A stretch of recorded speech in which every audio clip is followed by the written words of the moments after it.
कोई भी सपना साकार करने के लिए सबसे जरूरी है सही कोच का होना। चुनिए एजुकेशन राइज को और करे अपने board class 10th and 12th का सपना साकार। Download the app now. Hello everyone, most welcome.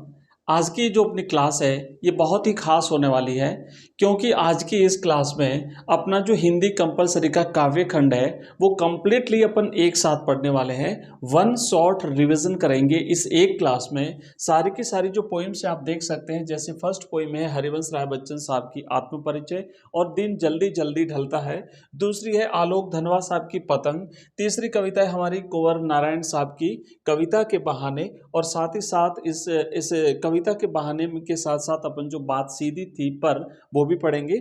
इसमें रघुवीर साहे साहब की कविता कैमरे में बंद अपाहिज। इसके बाद पांचवी कविता है अपनी शमशेर बहादुर सिंह जी की कविता उषा।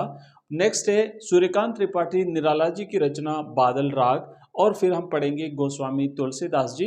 एंड फिर हम पढ़ेंगे फिराक गोरखपुरी। छोटा मेरा खेत को भी हम पढ़ेंगे। और इस तरीके से ये कंप्लीट जितनी भी जो पोइम्स हैं इन सभी का अपन इसकी सभी की व्याख्या पढ़ने वाले हैं। क्योंकि हमने हमारी जो कैप्सूल सीरीज है उस कैप्सूल सीरीज में अपन प्रत्येक इस पोइम के और चैप्टर के अपन जो ऑब्जेक्टिव टाइप के क्वेश्चन है एमसीक्यूज वो भी करते हैं और उसके क्वेश्चन आंसर भी करते हैं। साथ ही साथ वहाँ पे हम एक एक सप्रसंग व्याख्या करते हैं।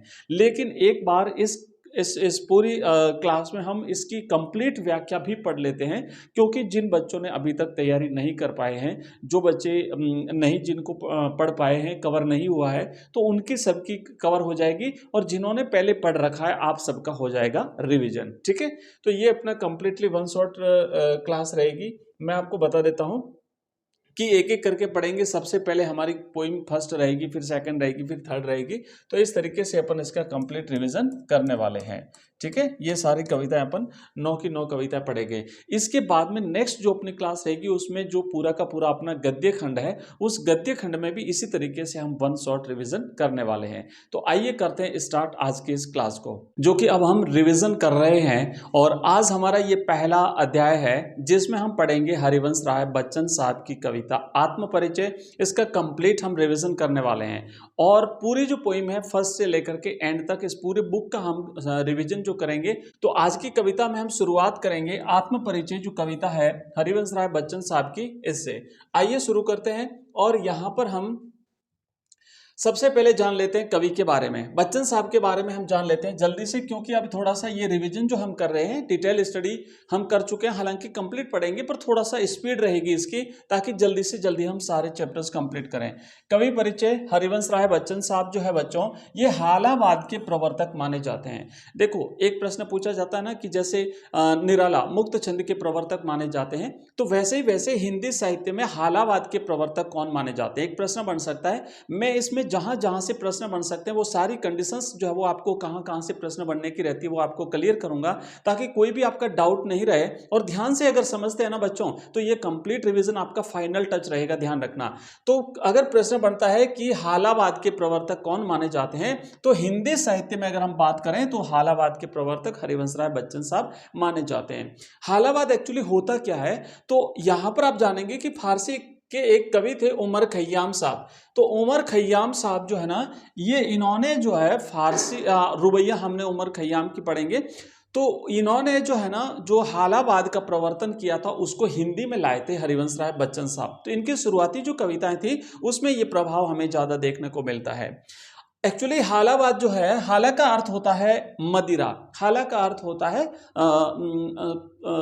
शराब।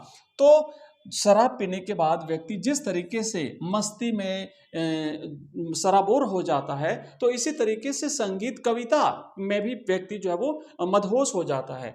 तो देखो हालावाद जो है साहित्य विशेषकर काव्य की वह प्रवृत्ति या धारा है जिसमें हाला यानी मदिरा को वर्ण विषय मान करके काव्य रचना हुई है। विशेष करके साहित्य की इस धारा का आधार उमर खय्याम की रुबैया रही है। अब ये जो हालावाद होता है इसमें जो कविताओं का जो मुख्य विषय होता है वो होता है प्रेम, मादकता, शराब, प्याला इत्यादि। बच्चन साहब की शुरुआती कविताएं थी, ध्यान रखना, बाद की कविताएं ऐसी नहीं थी। जन्म की अगर हम बात करें तो इनका जन्म इलाहाबाद में 1907 में हुआ था, इलाहाबाद में 1907 में हुआ था, और 2003 में मुंबई में, 2003 में मुंबई में जो है वो इनका देहावसान हुआ है। ओके, नेक्स्ट है कि इनकी प्रारंभिक रचनाओं पर फारसी के कवि उमर खैयाम के जीवन का दर्शन प्रभाव स्पष्ट रूप से देखा जा सकता है। आगे बढ़ेंगे, नेक्स्ट इनका अगला जो यहाँ पे कुछ रचनाओं के बारे में जानेंगे। इनकी यहाँ पे बच्चों एक जो आपका परिचय रहेगा ना, कवि का परिचय, तो उसमें भी आप ये लिख सकते हैं, अपने नोट्स बनाइए आप लोग अपने खुद के नोट्स बनाइए। अभी एग्जाम में 2 महीने का टाइम बचा है, तो स्पष्ट रूप से आप जो है वो अपनी अच्छी तैयारी बिल्कुल कर लेंगे। इनका एक नोट्स बनाते जाइए अपने हाथ से। और ये जो PDF है ये भी मैं आपको अवेलेबल कराऊंगा। ये PDF आपको हमारे ऐप में मिलेगी, एजुकेशन राइज नाम से हमारा ऐप है बच्चों, वहां से आप ये PDF ले सकते हैं। वहां पे आपको कंप्लीट कोर्सेज भी मिलेंगे, लिंक इस वीडियो के डिस्क्रिप्शन में दिया हुआ है। तो इनकी रचनाओं की बात अगर हम करें तो इनमें मधुशाला विशेष प्रसिद्ध रचना जो है वो है मधुशाला। ये परीक्षा में हाफिली में प्रश्न पूछा गया था, जिसमें मधुबाला और इनकी 3-4 रचनाओं के नाम थे। उसमें से कि सर्वप्रसिद्ध रचना कौन सी है इनकी, ध्यान रखना बच्चन साहब की, तो मधुशाला सबसे प्रसिद्ध रचना। उसके बाद मधुबाला, मधुकलश, निशा निमंत्रण, एकांत संगीत, मिलन यामिनी, सतरंगिणी, आरती और अंगारे आदि आदि इनकी रचना है। नेक्स्ट है कि 4 खंडों में बच्चन साहब की आत्मकथा और कुछ अनुदित पुस्तकें भी प्रकाशित हुई है। तो अब इनकी आत्मकथा की अगर हम बात करें तो इनकी आत्मकथा के 4 खंड है बच्चों, है ना।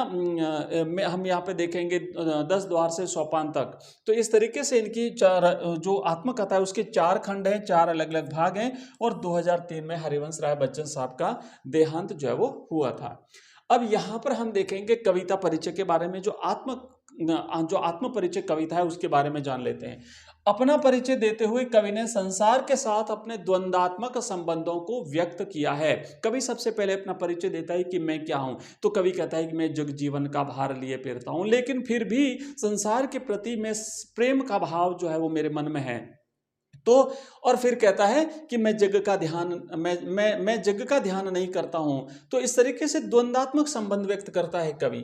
जग जीवन से निरपेक्ष और उदासीन रहना संभव नहीं है। भले ही आप संसार से आपका कोई भी लेना देना नहीं हो, लेकिन फिर भी संसार आपको प्रभावित करेगा, संसार के में आपको रहना पड़ेगा, तो आप निरपेक्ष तो नहीं रह सकते। सांसारिक दायित्व का भार उठाकर भी वह स्नेह रखता है। अब देखो, जीवन के प्रति हमारी जो जिम्मेदारियां हैं, जब वो हम निभाते हैं तो हमें एक प्रकार से ऐसा लगता है जैसे संसार भार स्वरूप है, लेकिन उससे दुखी नहीं होना है, उससे तकलीफ नहीं होनी चाहिए। फिर भी संसार के प्रति स्नेह का भाव आपके मन में होना चाहिए, संसार के प्रति, जगत के प्रति कल्याण का भाव होना चाहिए। यह संदेश कवि हमें यहाँ पे दे रहा है। आगे लिख रहा है कि उसकी कविता समर्थों की चाटुकारिता से मुक्त अपने आदर्शों का गान है। कवि कहता है कि मैं किसी की चाटुकारिता नहीं करता, मैं किसी की चापलूसी नहीं करता, मैं अपने मन के जो उद्गार है, मेरे हृदय के जो भाव है, मैं उसी को व्यक्त करता हूं, क्योंकि मुझे उन लोगों की प्रशंसा नहीं चाहिए। मैं तो अपने मन को जो अच्छा लगता है, जगत के प्रति कल्याण का जो भाव है मेरे मन में, मैं वही व्यक्त करता हूं। आगे क्या कहता है कि वह सुख दुख को समभाव से सहन करता है। जगत में जब हम रहते हैं तो कई बार हमें दुखों से सामना करना पड़ता है, कई बार हमारे लिए सुख की स्थितियां होती है। तो कवि कहता है कि दुख आने पर मैं विचलित नहीं होता, सुख और दुख में समान भाव से मैं जीवन जीता हूं। इस अपूर्ण संसार से अलग उसका अपना एक संसार है। कवि क्या कहता है कि कवि कहता है कि मैं कवि हूं और कवि का काम है कल्पनाएं करना। तो कवि का अपना काल्पनिक संसार होता है, कवि का अपना अपने आदर्शों के अनुरूप वो कल्पना करके एक जगत का निर्माण करता है, संसार का निर्माण करता है। लेकिन फिर अगर वो जगत उसके स्वप्नों के अनुकूल नहीं होता है तो कवि उसे मिटा देता है। आगे क्या कहता है कि वह इस भव सागर से मुक्ति नहीं चाहता है। जैसे लोग प्रयत्न करते हैं सांसारिक इस भव सागर से पार पाने के लिए, पुण्य कर्म करते हैं ताकि जगत से उनको मोक्ष मिल जाए, लेकिन कवि कहता है कि मैं जिस स्थिति में हूं उसी स्थिति का आनंद लेना चाहता हूं, मैं जीवन को भरपूर जीना चाहता हूं। आगे कहता है कवि कि अपने प्रियतम की स्मृति के साथ वह भवसागर की लहरों के साथ ही बहता रहता है और जब वो जीवन का आनंद लेता है। आगे लिखा है कि ज्ञानी अज्ञानी इसका रहस्य नहीं जानते। सत्य की खोज की बात कवि यहां पे कर रहा है कि जो ज्ञानी लोग हैं वो ये जानते हैं कि सांसारिक जो ज्ञान है ये सत्य की खोज के लिए पर्याप्त नहीं है, फिर भी वो सांसारिक ज्ञान सीख रहे हैं। आगे क्या कहता है कि प्राप्त सांसारिक ज्ञान सत्य को जानने में सहायक नहीं है। अगर आप अगर आप सत्य की खोज करना चाहते हैं तो आपको आध्यात्मिक ज्ञान प्राप्त करना पड़ेगा। ये सांसारिक ज्ञान उसमें बिल्कुल भी सहायक नहीं है। आगे कवि कहता है कि अतः कवि सीखे हुए ज्ञान को भुलाना चाहता है। कवि कहता है मैंने ये सांसारिक ज्ञान जो प्राप्त किया है ये सत्य की खोज के लिए जो है वो पर्याप्त नहीं है, इसीलिए मैं इस सांसारिक ज्ञान को भुलाना चाहता हूँ। आगे वह कहता है कि वह संपत्ति के संग्रह में नहीं बल्कि त्याग में विश्वास करता है। जबकि ये जगत जो है वो जगत जो है वो धन वैभव को इकट्ठा करने में लगा हुआ है। इसलिए तो कवि कहता है कि मैं और जगत और कहाँ का नाता, मेरा और इस जगत का कोई रिलेशन नहीं, कोई संबंध नहीं। आगे कहता है उसके रोदन में राग है, शीतल वाणी में आग है, कविताओं में दीवानगी है और अकिंचितता का भाव में आत्मसंतोष है। उसके गीतों में मस्ती का संदेश है और छायावादोत्तर गीति काव्य की रहस्यात्मकता इस कविता का प्राण तत्व है। आगे बढ़ते हैं। नेक्स्ट हम यहाँ पे देखेंगे बच्चों, अब हमारी कविता शुरू होती है आत्म परिचय। अब देखो कितनी खूबसूरत पंक्तियों के माध्यम से कवि हरिवंश राय बच्चन साहब यहाँ पे कविता की शुरुआत कर रहे हैं कि मैं जग जीवन का भार लिए फिरता हूँ। भाई सबसे पहले कवि कहता है कि जिस तरीके से संसार अपने अपने उत्तरदायित्व निभा रहा है, मैं भी वैसे ही अपने उत्तरदायित्व निभा रहा हूँ। मैं भी जगत के प्रति मेरे कर्तव्य हैं उसे निभा रहा हूँ। मैं जग जीवन का भार लिए फिरता हूँ। मैं भी तो जीवन के प्रति अपनी जिम्मेदारियों को निभाता हूँ, लेकिन फिर भी जीवन में प्यार लिए फिरता हूँ। अब जब हम जिम्मेदारी निभा रहे हैं तो हमें कष्टों का सामना करना पड़ेगा। ऐसा लगता है जैसे ये जीवन भार स्वरूप हो गया है, लेकिन कवि कहता है कि फिर भी ये भार स्वरूप भले ही हो, लेकिन फिर भी जीवन के प्रति, मैं समाज के प्रति, मैं संसार के प्रति प्यार का संदेश लिए फिरता हूं। मैं सभी लोगों को प्यार बांटता हूं। आगे क्या कहता है कि कर दिया किसी ने झंकृत जिनको छूकर मैं सांसों के दो तार लिए फिरता हूं। कवि कहता है किसी प्रिय ने मेरे ये जो जीवन रूपी जो वीणा है, जीवन रूपी जो सितार है, आपने बच्चों देखा होगा ना सितार जो इसमें तार लगे होते हैं, है ना, जैसे वीणा होती है तो उसमें तार होते हैं, दो तार, एक तारा भी होता है। तो जैसे उसके तारों को हम झंकृत करेंगे, बजाएंगे तो उसमें से संगीत निकलेगा। कवि कहता है इसी तरीके से मेरा ये जीवन है वो भी सितार रूप है, वीणा रूप है, और मेरे ये सांस जो है ना, जिसको मैं सांसें जो ले रहा हूं, ये उसके तार हैं। तो प्रेम से मेरे इस वीणा को किसी ने झंकृत कर दिया तो मैं जो है वो उसमें से जो है वो स्नेह उत्पन्न होता है, संगीत उत्पन्न होता है। आगे कहता है कि मैं स्नेह सुरा का पान किया करता हूं। कवि कहता है स्नेह का मतलब होता है प्रेम, सुरा का मतलब होता है मदिरा। जिस तरीके से लोग मदिरा का पान करते हैं उसी तरीके से मैं प्रेम रूपी मदिरा का पान करता हूं। तो प्रेम को ही पीता हूं और प्रेम ही बांटता हूं। आगे कहता है कि मैं कभी न जग का ध्यान किया करता हूं, और इस दौरान मैं कभी ये नहीं सोचता कि जगत क्या कहेगा, लोग मेरे बारे में क्या सोचेंगे। मैं जगत का ध्यान नहीं करता, मैं तो अपनी मस्ती में जी रहा हूं। आगे क्या कह रहा है कि जग पूछ रहा उनको जो जग की गाते। अब देखो कवि यहां पे कह रहा है ये जगत बड़ा स्वार्थी है, ये संसार बड़ा स्वार्थी है। अगर आप किसी की हाँ में हाँ मिलाओगे तो सामने वाला आपको सम्मान देगा। तो यहां पे कवि यही कह रहा है कि जगत उन्हीं को पूछता है, पूछने का मतलब है मान सम्मान देना, जो उनकी हाँ में हाँ मिलाते हैं। कवि कह रहा है कि मैं अपने मन का गान किया करता हूं। भाई मुझे तो कवि कह रहा है कि यहां पे किसी का मान सम्मान नहीं चाहिए, मुझे किसी से कुछ भी नहीं लेना, इसलिए मैं तो अपने मन के जो भाव है, मेरे हृदय के जो भाव हैं, उसी को मैं कविता के रूप में बखान करता हूं। जगत के प्रति कल्याण के जो भाव है मेरे मन में, मैं वही बखान करता हूं। मुझे किसी की चापलूसी नहीं करनी, क्योंकि मुझे किसी से सम्मान नहीं लेना। बच्चों आगे बढ़ते हैं। देखो कवि यहां पे क्या कह रहा है नेक्स्ट पंक्ति में। अब थोड़ा सा यहाँ पे कुछ कठिन शब्दार्थ हैं तो देख लीजिए। स्वप्नों का संसार का मतलब होता है जिन निज आदर्शों की कल्पना से युक्त विश्व, मतलब खुद का आदर्श कैसा है, आप क्या सोचते हैं संसार के बारे में, कैसा होना चाहिए आपका संसार। तो ऐसे कभी कल्पना करता है कि भले लोग होने चाहिए, चारों तरफ सुख शांति होनी चाहिए, लोगों में प्रेम होना चाहिए, लोगों में जो है वो एक दूसरे की मदद करने का भाव होना चाहिए। तो एक काल्पनिक संसार हो गया कवि का अपना। जग जीवन का भार से मतलब है सांसारिक उत्तरदायित्व या संसार के प्रति, परिवार के प्रति, समाज के प्रति, देश के प्रति हमारी जो जिम्मेदारियां हैं वो। आगे कवि कहता है कि झंकृत होना, झंकृत का मतलब होता है संगीत के सुर निकलना, प्रेरित करना, लक्ष्य युक्त, उत्साहित। तार का मतलब होता है तारों का बाजा, जैसे वीणा होता है, सितार होता है। स्नेह सुर का मतलब होता है प्रेम की मदिरा, प्रेम के रूपी शराब। पान का मतलब होता है पीना, और जग का ध्यान करना मतलब संसार स्वीकृत आचरण, कि जगत क्या सोचेगा ये। नेक्स्ट आगे बढ़ते हैं अगले पद की तरफ। अब बच्चों यहाँ पे थोड़ा सा एक बार इसकी सप्रसंग व्याख्या देख लेते हैं। सिर्फ एक पद की करेंगे हम, दूसरी नहीं करेंगे, दूसरी तो मैं केवल व्याख्या करके आपको बताऊंगा। तो अब मान लो अगर परीक्षा में आता है इस पूरे कविता में से कोई भी पद अगर आपको परीक्षा के लिए पूछा जाए कि भाई सप्रसंग व्याख्या कीजिए, तो आपको यहाँ पे जो बच्चों होता है ना, आपको मैं बता देता हूं कि जब सप्रसंग व्याख्या आती है तो उसमें आपको संदर्भ लिखना होता है, प्रसंग लिखना होता है, व्याख्या लिखनी होती है, और अंत में यहाँ पर नीचे हम नेक्स्ट पेज पे देखेंगे वहां पे आपको विशेष लिखना होता है। और ध्यान देना इन सबके अपने अपने अलग अलग नंबर होते हैं। संदर्भ और प्रसंग के 2 नंबर होते हैं। जैसे ये मान लो 6 नंबर का आपका एक सप्रसंग व्याख्या आती है, एक गद्य से आएगी एक पद्य से आएगी, 6 नंबर की रहेगी, तो उसमें 2 नंबर तो आपके संदर्भ और प्रसंग के होते हैं, और फिर 4 नंबर होते हैं आपकी व्याख्या और विशेष के। ठीक है, तो इस तरीके से इनका डिवाइडेशन होता है, इसलिए आपको लिखना पड़ेगा अलग अलग, संदर्भ लिखना पड़ेगा, प्रसंग लिखना पड़ेगा। अब कई बच्चे क्या करते हैं, जैसे संदर्भ और प्रसंग साथ में लिख देते हैं,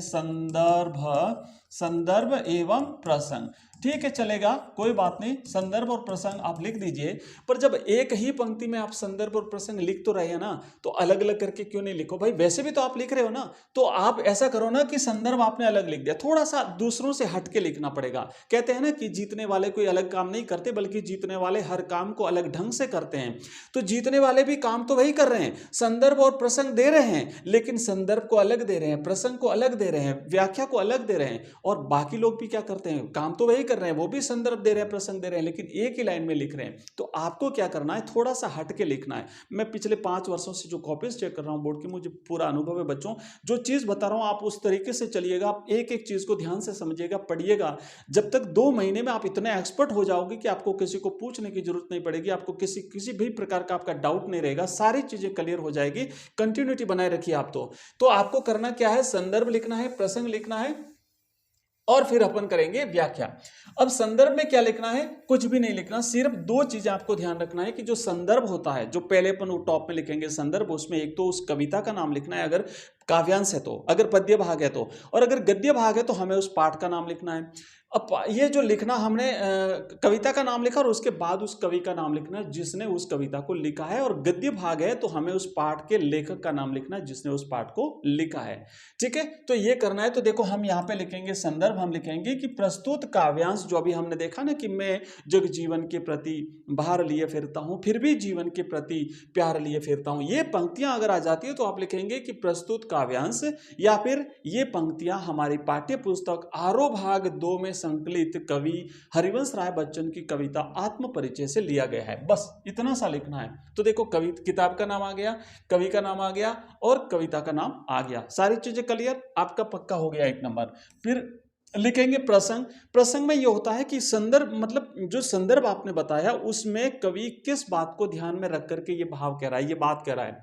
तो हम लिखेंगे कि इन पंक्तियों के माध्यम से कवि बता रहा है कि वह जीवन के उत्तरदायित्वों को निभाते हुए सभी के प्रति प्यार और कृतज्ञता व्यक्त करता है, कि जीवन के प्रति अपनी जिम्मेदारियां निभाते हुए भी लोगों के प्रति प्रेम का भाव है, उसके मन में दुख नहीं है, उसके मन में तकलीफ नहीं है, वो विचलित नहीं है, वो हताश नहीं है, वो निराश नहीं है, वो दुखी नहीं है, बल्कि प्रेम बांट रहा है कवि। और अब हम करेंगे व्याख्या, और व्याख्या करेंगे तो मैंने आपको कैसे बताया, एक एक पंक्ति को आपको उसको व्याख्या करते जाना है और लिखते जाना है। जैसे कि सबसे पहले कवि कहता है कि मैं जग जीवन के प्रति, मैं जग जीवन का भार लिए फिरता हूं, फिर भी जीवन के प्रति प्यार लिए फिरता हूं। तो हम लिखेंगे कवि हरिवंश राय बच्चन साहब यहां पर कहते हैं कि मैं जीवन के प्रति मेरी जो जिम्मेदारियां हैं, मेरे उत्तरदायित्व हैं, उनको मैं निभा रहा हूं, और ये जीवन के प्रति मेरे जो उत्तरदायित्व हैं वैसे मुझे भार स्वरूप लगते हैं, लेकिन फिर भी मैं जीवन के प्रति, जगत के प्रति, संसार के प्रति प्रेम का संदेश लिए फिरता हूं। तो इसी तरीके से आप एक एक पंक्ति का वर्णन करते जाइए, आपकी व्याख्या जो है वो बच्चों हो जाएगी। तो क्या कहता है देखो, कि कवि हरिवंश राय बच्चन कहते हैं कि मैं जीवन के प्रति अपने अनेक सांसारिक उत्तरदायित्वों को निभाता हूं, अपने उत्तरदायित्वों और जिम्मेदारियों को कवि भार स्वरूप, कवि नहीं है कवि भार स्वरूप जो है वो मानता है, परंतु कवि कहता है कि मेरे मन में सभी के प्रति प्रेम और स्नेह का भाव विद्यमान है। किसी प्रिय ने अपने प्रेम पूर्ण स्पर्श से मेरे जीवन रूपी सितार को संगीतमय कर दिया है, उस मधुर प्रेम स्पर्श के सहारे मैं इस जीवन को बिता रहा हूं। आगे देखो इसमें क्या लिखा हुआ है, आगे से कंटिन्यू करते हैं, लिखा है कि मैं श्रेव प्रेम रूपी मदिरा में मस्त रहता हूं, इसी मस्ती में इस संसार की अनावश्यक बातों की चिंता कभी नहीं करता। ये सारी चीजें हम व्याख्या कर चुके हैं, इसलिए मैं खाली पढ़ के आपको सुना देता हूं। आगे कहता है कवि कि मैं यह कभी नहीं सोचता कि लोग मेरे बारे में क्या कहते हैं, यह संसार उनकी ही प्रशंसा करता है जो उनकी हाँ में हाँ मिलाते हैं। अर्थात वही कवि संसार में प्रशंसनीय होते हैं जो दूसरों को खुश करने वाली कविता लिखते हैं। परंतु कवि हरिवंश राय बच्चन साहब कहते हैं कि मैं अपने मन को सुख देने वाले विचारों को ही अपनी कविता के रूप में प्रकट करता हूं और कविता में अपने मनोभावों को अभिव्यक्ति देता हूं। अब यहाँ पे विशेष लिखना है आपको, और विशेष में आप लिखेंगे कि कवि अपने मन की बात स्पष्ट रूप से कह रहा है, जो भी उसके मन में है वो साफ साफ कवि यहाँ पे कह रहा है। फिर लिखेंगे कवि प्रेम कवि के मन पर मदिरा के समान प्रभाव डालता है और उसे मस्त बना देता है। कवि कहता है मैं स्नेह सुरा का पान किया करता हूं, आगे आएगा अगली पंक्तियों में। और फिर जग जीवन, सांसों के तार, स्नेह सुरा, इन सब में रूपक अलंकार का प्रयोग हुआ है। तो ये हमने पढ़ा है पहला पद। और अब दूसरा जो पद है मैं आपको सभी पदों की व्याख्या करके बता देता हूं। फटाफट से हम लोग करेंगे व्याख्या, आप लोग सुनते जाइए, मैं आपको व्याख्या करके बताता हूं। आगे कवि क्या कहता है कि मैं निज उर के उद्गार लिए फिरता हूं, मैं निज उर के उपहार लिए फिरता हूं। अब कवि कह रहा है देखो भाई, मैं जो भी कुछ कहता हूं, गाता हूं, कविता लिखता हूं, तो उस वो क्या है, वो मेरे निज मैंने खुद के, निज मैंने स्वयं के, निज मैंने स्वयं के, और मैंने हृदय, मेरे हृदय के उद्गार हैं, मेरे हृदय के भाव हैं। तो इससे पहले देखो कवि ने क्या कहा था, इससे पहले कवि ने यह कहा था कि संसार क्या सोचता है उससे मुझे कोई लेना देना नहीं, मैं तो अपने मन का गान किया करता हूं।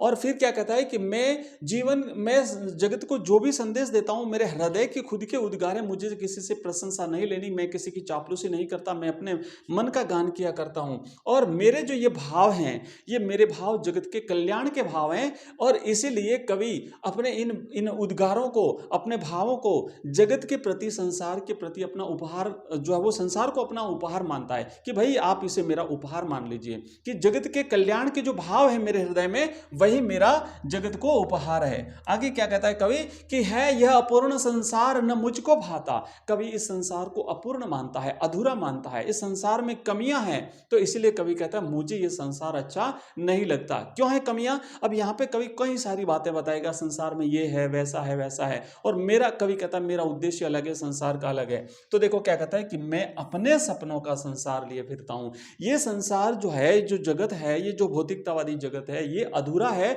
इसलिए मुझे ये नहीं भाता, इसलिए मैं अपना खुद का संसार, अपना काल्पनिक संसार जो है वो लिए फिरता हूं। मैं जला हृदय में अग्नि दहा करता हूं। कवि कहता है जब मैं संसार पर नजर डालता हूं, इस दृष्टि डालता हूं, तो मुझे यहां पे अनेक कमियां दिखाई देती है। इसलिए तो कहता ना कि है अपूर्ण, है यह अपूर्ण संसार, यह मुझको न भाता, कि यह संसार अधूरा है, अपूर्ण है। इसलिए जब मैं इस संसार पर दृष्टि डालता हूं तो मेरे हृदय में दुख होता है, और दुख जो है अग्नि के समान मेरे हृदय को जलाता है। ये तकलीफ होती है जब मैं संसार में चारों तरफ दृष्टि डालता हूं तो, और ये जगत इसलिए मेरे हृदय को दुखी करता है। लेकिन फिर भी दुखी तो होता हूं मैं, पर दुख से विचलित नहीं होता। दुख तो होता है हृदय को, लेकिन मैं दुखी नहीं होता। मैं ये नहीं कहता अरे नहीं नहीं बहुत बेकार, नहीं ऐसा नहीं, ये भी अच्छा नहीं, वैसा नहीं। कवि कह रहा है कि देखो भाई, दुख और सुख दोनों में मग्न रहा करता हूं, मैं हमेशा खुश रहता हूं, हमेशा प्रेम का संदेश बांटता हूं। जग भव सागर तरने को नाव बनाए। अब जगत में क्या क्या कमियां हैं कवि एक एक करके बताता है। तो पहला, अब यहाँ पे कवि कह रहा है कि जो जगत है ना, जगत मतलब संसार के लोग, यहाँ पे लक्षणा शब्द शक्ति का प्रयोग हुआ है। कवि कहता है कि जो जगत है, ये जगत यानी ये संसार के लोग इस भव सागर से पार पाने के लिए, मोक्ष प्राप्त करने के लिए अनेक प्रयत्न करते हैं, नाव बनाते हैं। नाव बनाने का मतलब होता है जैसे समुद्र पार करने के लिए हम नाव में बैठ के पार करते हैं, वैसे इस जगत रूपी सागर को पार करने के लिए लोग पुण्य कर्मों रूपी नाव बनाते हैं। मतलब कोई धर्म करता है, कोई कर्म करता है, कोई पुण्य कर्म करता है, कोई वैसा करता है, कोई ये करता है, क्या करने के लिए? मोक्ष प्राप्त करने के लिए। पर कवि क्या कह रहा है कि नहीं, मैं ऐसा नहीं करता हूं, मैं भव मौजों पर मस्त बहा करता हूं। मैं तो भाई संसार को प्रेम का संदेश बांटता हूं, और जो जीवन मुझे मिला है, इस जीवन को मैं आनंद के साथ व्यतीत करता हूं। आगे देखो क्या कहता है कवि बच्चों, अगले पद में हम देखेंगे कि मैं यौवन का उन्माद लिए फिरता हूं, और इन उन्मादों में अवसाद लिए फिरता हूं। कवि कह रहा है कि मैं युवा हूं, और युवा होने का जोश जो है, उस जोश में मैं उन्माद का मतलब होता है पागलपन। तो ये जोश जो था कवि के हृदय में, युवावस्था का जो जोश था, जोश इतना था कि उस जोश ने कवि को पागल बना दिया। और कवि कहता है उस पागलपन में मुझे दुख होता है, अवसाद लिए फिरता हूं, मैं दुखी होता हूं क्योंकि संसार अलग दिशा में जा रहा है और वो संसार जो है जब मैं इसको देखता हूं तो अवसाद होता है, मुझे दुख होता है। जो मुझको बाहर हंसा रुलाती भीतर, हाय मैं हाय किसी की याद लिए फिरता हूं। कवि कह रहा है देखो भाई यहाँ पे मुझे, अब कवि अपने उस प्रियतम ईश्वर की याद लिए हुए फिरता है, तो उसकी याद में कवि क्या कह रहा है कि मुझे जब उसकी याद आती है ना तो मैं अंदर ही अंदर तो रोता हूं, लेकिन फिर भी मैं सबके सामने हमेशा खुश रहा करता हूं और इसी याद के सहारे सहारे में जीवन जी रहा हूं। आगे देखो क्या कहता है कवि। आगे कवि कहता है कि कर यत्न मिटे सब, सत्य किसी ने जाना। लोग इस सत्य की खोज के लिए कितने कितने प्रयत्न करते हैं, सत्य को जानना चाहते हैं, तो कहते हैं कि कर यत्न मिटे सब। प्रयत्न, यत्न का मतलब होता है प्रयत्न, प्रयत्न करते करते करते लोग मिट गए, मर गए, समाप्त हो गए। क्या प्रयत्न करते करते? सत्य को जानने का प्रयत्न करते कि सत्य क्या है। आगे कहता है कि नादान वही है हाय जहां पर दाना। इस संसार में दोनों प्रकार के लोग रहते हैं, जहां पर ज्ञानी लोग, दाना का मतलब होता है ज्ञानी, नादान का मतलब होता है अज्ञानी। तो जहां पर ज्ञानी लोग रहते हैं वहीं पर अज्ञानी लोग भी रहते हैं। अब यहाँ पे ज्ञानी लोग कवि ने किसको बताया है? सांसारिक ज्ञान प्राप्त लोगों को। यहां पे सत्य की खोज के लिए सांसारिक ज्ञान की हमें आवश्यकता नहीं है, तो लोग ये जान करके भी नादान बन रहे हैं। लोगों को पता है कि ये सांसारिक ज्ञान जो हमने प्राप्त किया है, इसी से इस सांसारिक ज्ञान से हम सत्य की खोज नहीं कर सकते, फिर भी वो सत्य की खोज कर रहे हैं, इसलिए कवि ने उन्हें नादान कहा है। फिर मूढ़ न क्या जग, जो इस पर भी सीखे। कवि कह रहा है क्या मैं ऐसे संसार को मूढ़ नहीं कहूं? मूढ़ मैंने मूर्ख। अब मैं ऐसे लोगों को मूर्ख ही तो कहूंगा कि जिन्हें पता है कि ये सांसारिक ज्ञान सत्य की खोज के लिए पर्याप्त नहीं है, फिर भी सत्य की खोज कर रहे हैं इसी सांसारिक ज्ञान से, तो ये मूर्ख हैं जो इस पर भी नहीं सीखे। मतलब पता होने के बावजूद भी नहीं सीखते हैं। मैं सीख रहा हूं, सीखा ज्ञान भुलाना, कवि कहता है इसलिए तो मैंने जो सांसारिक ज्ञान प्राप्त किया था, यह सांसारिक ज्ञान सत्य की खोज के लिए पर्याप्त नहीं है, इसलिए मैं इस सांसारिक ज्ञान को भुलाना चाहता हूं। मैं आध्यात्मिक ज्ञान प्राप्त करना चाहता हूं। क्या करने के लिए? सत्य की खोज करने के लिए कि सत्य क्या है। आगे कवि कहता है बच्चों कि मैं और जग और कहां का नाता। अब देखो भाई, जगत दूसरी तरफ जा रहा है, मेरा उद्देश्य दूसरा है। जगत जो है वो भवसागर तरने के लिए नाव बनाता है, मैं इसी संसार में मस्त बहा करता हूं, मैं इसी संसार में प्रेम का संदेश बांटता हूं। जगत जो है वो सत्य की खोज करने के लिए सांसारिक ज्ञान प्राप्त कर रहा है, मैं सत्य की खोज के लिए आध्यात्मिक ज्ञान प्राप्त कर रहा हूं। मैं तो सांसारिक ज्ञान को भुला रहा हूं। तो अब देखो, दोनों का रास्ता हमारा अलग है। संसार किसी दूसरे रास्ते पर जा रहा है, मैं किसी दूसरे रास्ते पर जा रहा हूं। इस हमारा कहां नाता? मेरा कोई संबंध नहीं, इस जगत के प्रति हमारा कोई संबंध नहीं, कोई रिलेशन नहीं, कोई नाता नहीं, कोई लेना देना नहीं। मैं बना बना कितने जग रोज मिटाता।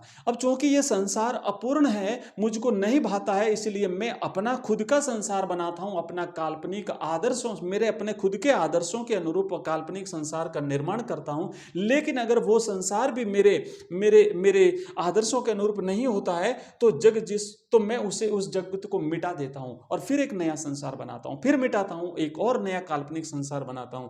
कवि आगे क्या कह रहा है कि जग जिस पृथ्वी पर जोड़ा करता वैभव, मैं प्रति पग उस पृथ्वी को ठुकराता।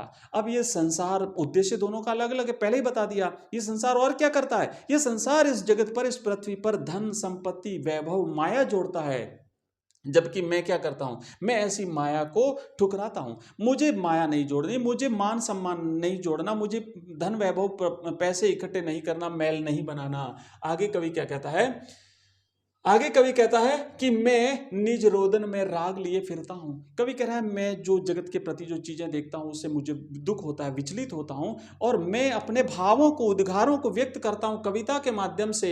उसमें भी मतलब कविता निकलती है, मतलब जो मैं ये जो मेरे उद्गार है उसको व्यक्त करता हूं तो वो भी कविता बन जाती है, राग बन जाता है। शीतल वाणी में आग लिए फिरता हूं और मैं कोमल शब्दों के माध्यम से संसार को प्रेम बांटता हूं, संसार को जगाने का काम करता हूं। तो शीतल वाणी में भी आग लिए फिरता है। यहाँ पे विरोधाभास अलंकार बच्चों। हो इस पर भूपों के प्रासाद निछावर। कवि आगे कहता है कि मैं वह खंडर का भाग लिए फिरता हूं। कवि कह रहा है कि मुझे भूप मैंने राजाओं के, मुझे राजाओं के प्रासाद, प्रसाद नहीं प्रासाद है, प्रासाद का मतलब होता है महल। तो कवि यहां पे कह रहा है कि मैं संसार के जो राजाओं के बड़े बड़े महल है ना, उनको भी निछावर करता हूं। मुझे नहीं चाहिए भाई, मैं तो एक छोटे से खंडर में भी रह लूंगा। मुझे जो है वो सुख सुविधाओं की जरूरत नहीं है, मुझे आराम की जरूरत नहीं है। मैं तो छोटे से टूटे फूटे घर में, कमरे में, खंडर में भी रह लूंगा। आगे कवि कहता है कि मैं रोया, इसको तुम कहते हो गाना। जगत के प्रति जब मैं दृष्टि डालता हूं, मुझे जब दुख होता है, तो मैं अपने भावों को जब कविता के रूप में व्यक्त करता हूं। कवि कहता है मैं रोया मतलब भावों को व्यक्त किया, तो इसको तुम गाना कहते हो, तुम इसे कविता कहते हो। मैं फूट पड़ा, तुम इसे कहते हो छंद बनाना। और कवि और ज्यादा जब दुख व्यक्त करता है तो लोग उसे कह देते हैं क्या छंद बनाया है, क्या कविता बनाई है, क्यों कवि कहकर संसार मुझे अपनाए। अरे आप मुझे कवि क्यों कह रहे हो, जगत मुझे कवि क्यों मान रहा है। लेखक कह रहा है, कवि यहां पे कह रहा है कि मैं कवि नहीं हूं, मैं क्या हूं, मैं दुनिया का हूं एक नया दीवाना, मैं तो प्रेम का दीवाना हूं। आप मुझे कवि कहकर के मान सम्मान मत दीजिए, मुझे एक प्रेम का दीवाना मान लीजिए। आगे कवि क्या कहता है, आगे कवि कहता है कि मैं दीवानों का वेश लिए फिरता हूं। भाई मेरे मन में हमेशा जो है वो दीवानों जैसा ही भाव है, प्रेम का ही भाव है, मस्ती का ही भाव है। मैं मादकता निशेष लिए फिरता हूं। मादकता का मतलब होता है बच्चों मदहोशी, मस्ती। तो मैं मस्ती को ही लिए फिरता हूं। निशेष का मतलब होता है संपूर्ण, मतलब उसमें कुछ भी शेष नहीं रहे। तो मैं संपूर्ण जो है वो मादकता, मैंने मस्ती का ही संदेश लिए फिरता हूं, इसके अलावा कुछ भी नहीं है। मेरे मन में सब कुछ मस्ती ही है, प्रेम ही है, संसार को मैं बांटना चाहता हूं, जिसको सुनकर जग झूम झूके लहराए। ये जो मस्ती का संदेश मैं संसार के प्रति लिए फिर रहा हूं, उस संदेश को सुन करके जगत क्या करे, झूमे झूके लहराए। मैं मस्ती का संदेश, ऐसा मस्ती का संदेश मैं संसार के प्रति वही लिए फिर रहा हूं। तो ये यहां पर कवि हरिवंश राय बच्चन साहब ने बच्चों इस तरीके से जो है एक मस्ती का संदेश दिया है। अब यहाँ पे कई सारे प्रश्न बन सकते हैं कि कवि संसार को किस प्रकार का संदेश दे रहा है। तो कवि संसार को क्या संदेश दे रहा है, तो कवि संसार को प्रेम का संदेश दे रहा है, कवि संसार को मस्ती का संदेश दे रहा है। अब और भी कई छोटे बड़े इसमें से कई सारे प्रश्न बनेंगे। तो अब क्या करेंगे कि नेक्स्ट जो क्लास रहेगी उसमें हम इसके जितने भी प्रश्न उत्तर बन सकते हैं वो सारे प्रश्न क्लियर करेंगे, एक एक पंक्ति से जो है वो क्लियर करेंगे, ताकि आपके किसी भी प्रकार के डाउट हैं वो सारे क्लियर हो जाएं। और इस तरीके से हम एक एक चैप्टर लेकर के बच्चों कंप्लीट करेंगे। आप लोग लगातार हमारे साथ बने रहिए, निश्चित रूप से हम आपका सिलेबस को कंप्लीट करेंगे। और अगर आपको किसी भी प्रकार का डाउट है तो इस वीडियो के इस वीडियो के कमेंट बॉक्स में कमेंट कर दीजिएगा। और इस वीडियो के डिस्क्रिप्शन बॉक्स में हमारे व्हाट्सएप ग्रुप का लिंक दिया हुआ है, हमारे वेबसाइट का लिंक दिया हुआ है, हमारे ऐप का लिंक दिया हुआ है, जहां पर आपको कंप्लीट सिलेबस मिलेगा। इसी तरीके से हमने हिंदी कंपलसरी, हिंदी साहित्य, history, political science, geography, English सभी के कोर्स कंप्लीट कर रखे हैं। आपको वहां पे पीडीएफ के रूप में नोट्स मिलेंगे, वीडियोस मिलेंगे, आपको एमसीक्यूज मिलेंगे, ऑनलाइन टेस्ट मिलेगा, सब कुछ मिलेगा। लिंक इस वीडियो के डिस्क्रिप्शन में, आप हमारे ऐप को एक बार जरूर देखिएगा। वहां पे हमने कोर्सेज भी बना रखे हैं, ऑनलाइन टेस्ट सीरीज भी बना रखी है, मॉडल पेपर्स भी आपको मिलेंगे, सारी चीजें आपको मिलेगी। सेकंड चैप्टर अपना आलोक धनवा साहब की रचना पतंग कविता अपन कर रहे हैं रिवीजन हिंदी कंपलसरी का। और ये जो कविता है इसके कंप्लीट अपन व्याख्या में आपको बताऊंगा, कठिन शब्दार्थ भी बताऊंगा, और जहां जहां से प्रश्न बन सकते हैं वो सारी चीजें भी अपन इसमें क्लियर करेंगे।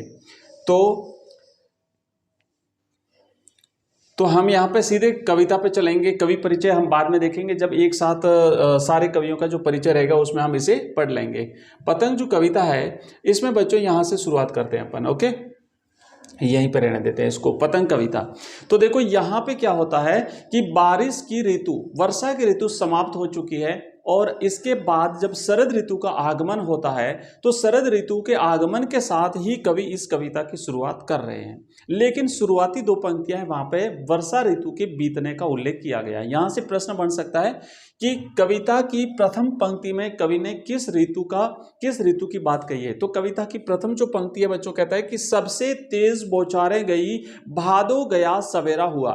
तो सबसे तेज बौछारें गई और भाद्रपद महीना समाप्त हो गया, मतलब वर्षा ऋतु ऋतु समाप्त हो गई। तो शुरुआती पंक्ति में कवि ने वर्षा ऋतु की बात करी है, ध्यान रखना, ठीक है ना। तो यहाँ पे कवि ने किस ऋतु की बात करी है बच्चों? वर्षा ऋतु की बात करी है।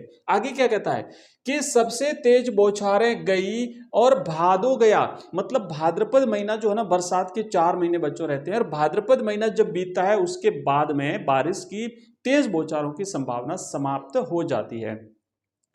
तो वर्षा ऋतु जा चुकी है और अब तेज बौछारें गिरने की संभावना नहीं है। अब जो सवेरा हुआ है, अब जो वर्षा ऋतु के बाद में आसमान जब स्वच्छ हो गया है, आकाश एकदम साफ है, और अब जो सवेरा हुआ है ये सवेरा एकदम नया है। और कैसा नया है? खरगोश की आंखों जैसा लाल सवेरा। ये एक सवेरा जो है ना, ये लालिमा लिए हुए है। जब यहां से सूर्योदय होता है बच्चों, और सुबह के समय का जो सूर्य होता है वो उदय जब होता है तो कुछ लालिमा लिए होता है, और आकाश साफ है तो वो लालिमा बिल्कुल साफ जो है वो पूरे पृथ्वी पर, प्रकृति पर हमें दिखाई देती है। तो इस लालिमा की तुलना कवि ने, आलोक धनवा साहब ने बच्चों खरगोश की आंखों से की है। तो दूसरा प्रश्न यहां पे बन सकता है कि पतंग कविता में सवेरे की लालिमा की तुलना किससे हुई है? तो खरगोश की लाल आंखों से हुई है, इस बात का ध्यान रखना। नेक्स्ट क्या कहता है कवि कि शरद आया पुलों को पार करते हुए। यहां पर कई सारी चीजें आपको ध्यान देनी। पहले तो यह है कि शरद ऋतु में का मानवीकरण किया गया है, क्योंकि शरद ऋतु जो है ना, इसमें मानवीय भावों का, उसे मनुष्य की तरह चलते हुए, आते हुए दिखाया गया है। कैसे आते हुए? पुलों को पार करते हुए। नदियों के ऊपर जो पुल बने हुए हैं उन पुलों को पार करते हुए शरद आगे बढ़ रहा है। मतलब यहाँ पे मानवीकरण अलंकार है। पहली बात तो अलंकार अगर पूछा जाए कि भाई इसमें कौन सा अलंकार है, तो बच्चों इसमें मानवीकरण अलंकार का प्रयोग जो है वो कवि ने किया है, मानवीकरण। दूसरा यहाँ पर यह है कि शरद जो है वो किसको पार करते हुए आगे बढ़ रहा है? तो शरद पुलों को पार करते हुए। पुल क्या होता है? नदी के ऊपर आपने पुल देखे होंगे, क्योंकि बारिश अभी अभी समाप्त हुई है और नदियों में पानी चल रहा है, नदियों के ऊपर पुल बने हुए हैं, तो उन पुलों से होते हुए शरद ऋतु आगे बढ़ रही है अपनी नई चमकीली साइकिल तेज चलाते हुए। अब शरद ऋतु जो है ना, यहां पे अपनी नई चमकीली साइकिल को तेज चलाते हुए। नई चमकीली साइकिल किसे कहा बच्चों? तो नई चमकीली साइकिल कहा है जो प्रकाशमान दिन है, जो प्रकाश फैला हुआ चारों तरफ, जो एकदम स्वच्छ आसमान वाला जो दिन है, इस नए दिन को कवि ने नई चमकीली साइकिल कहा है।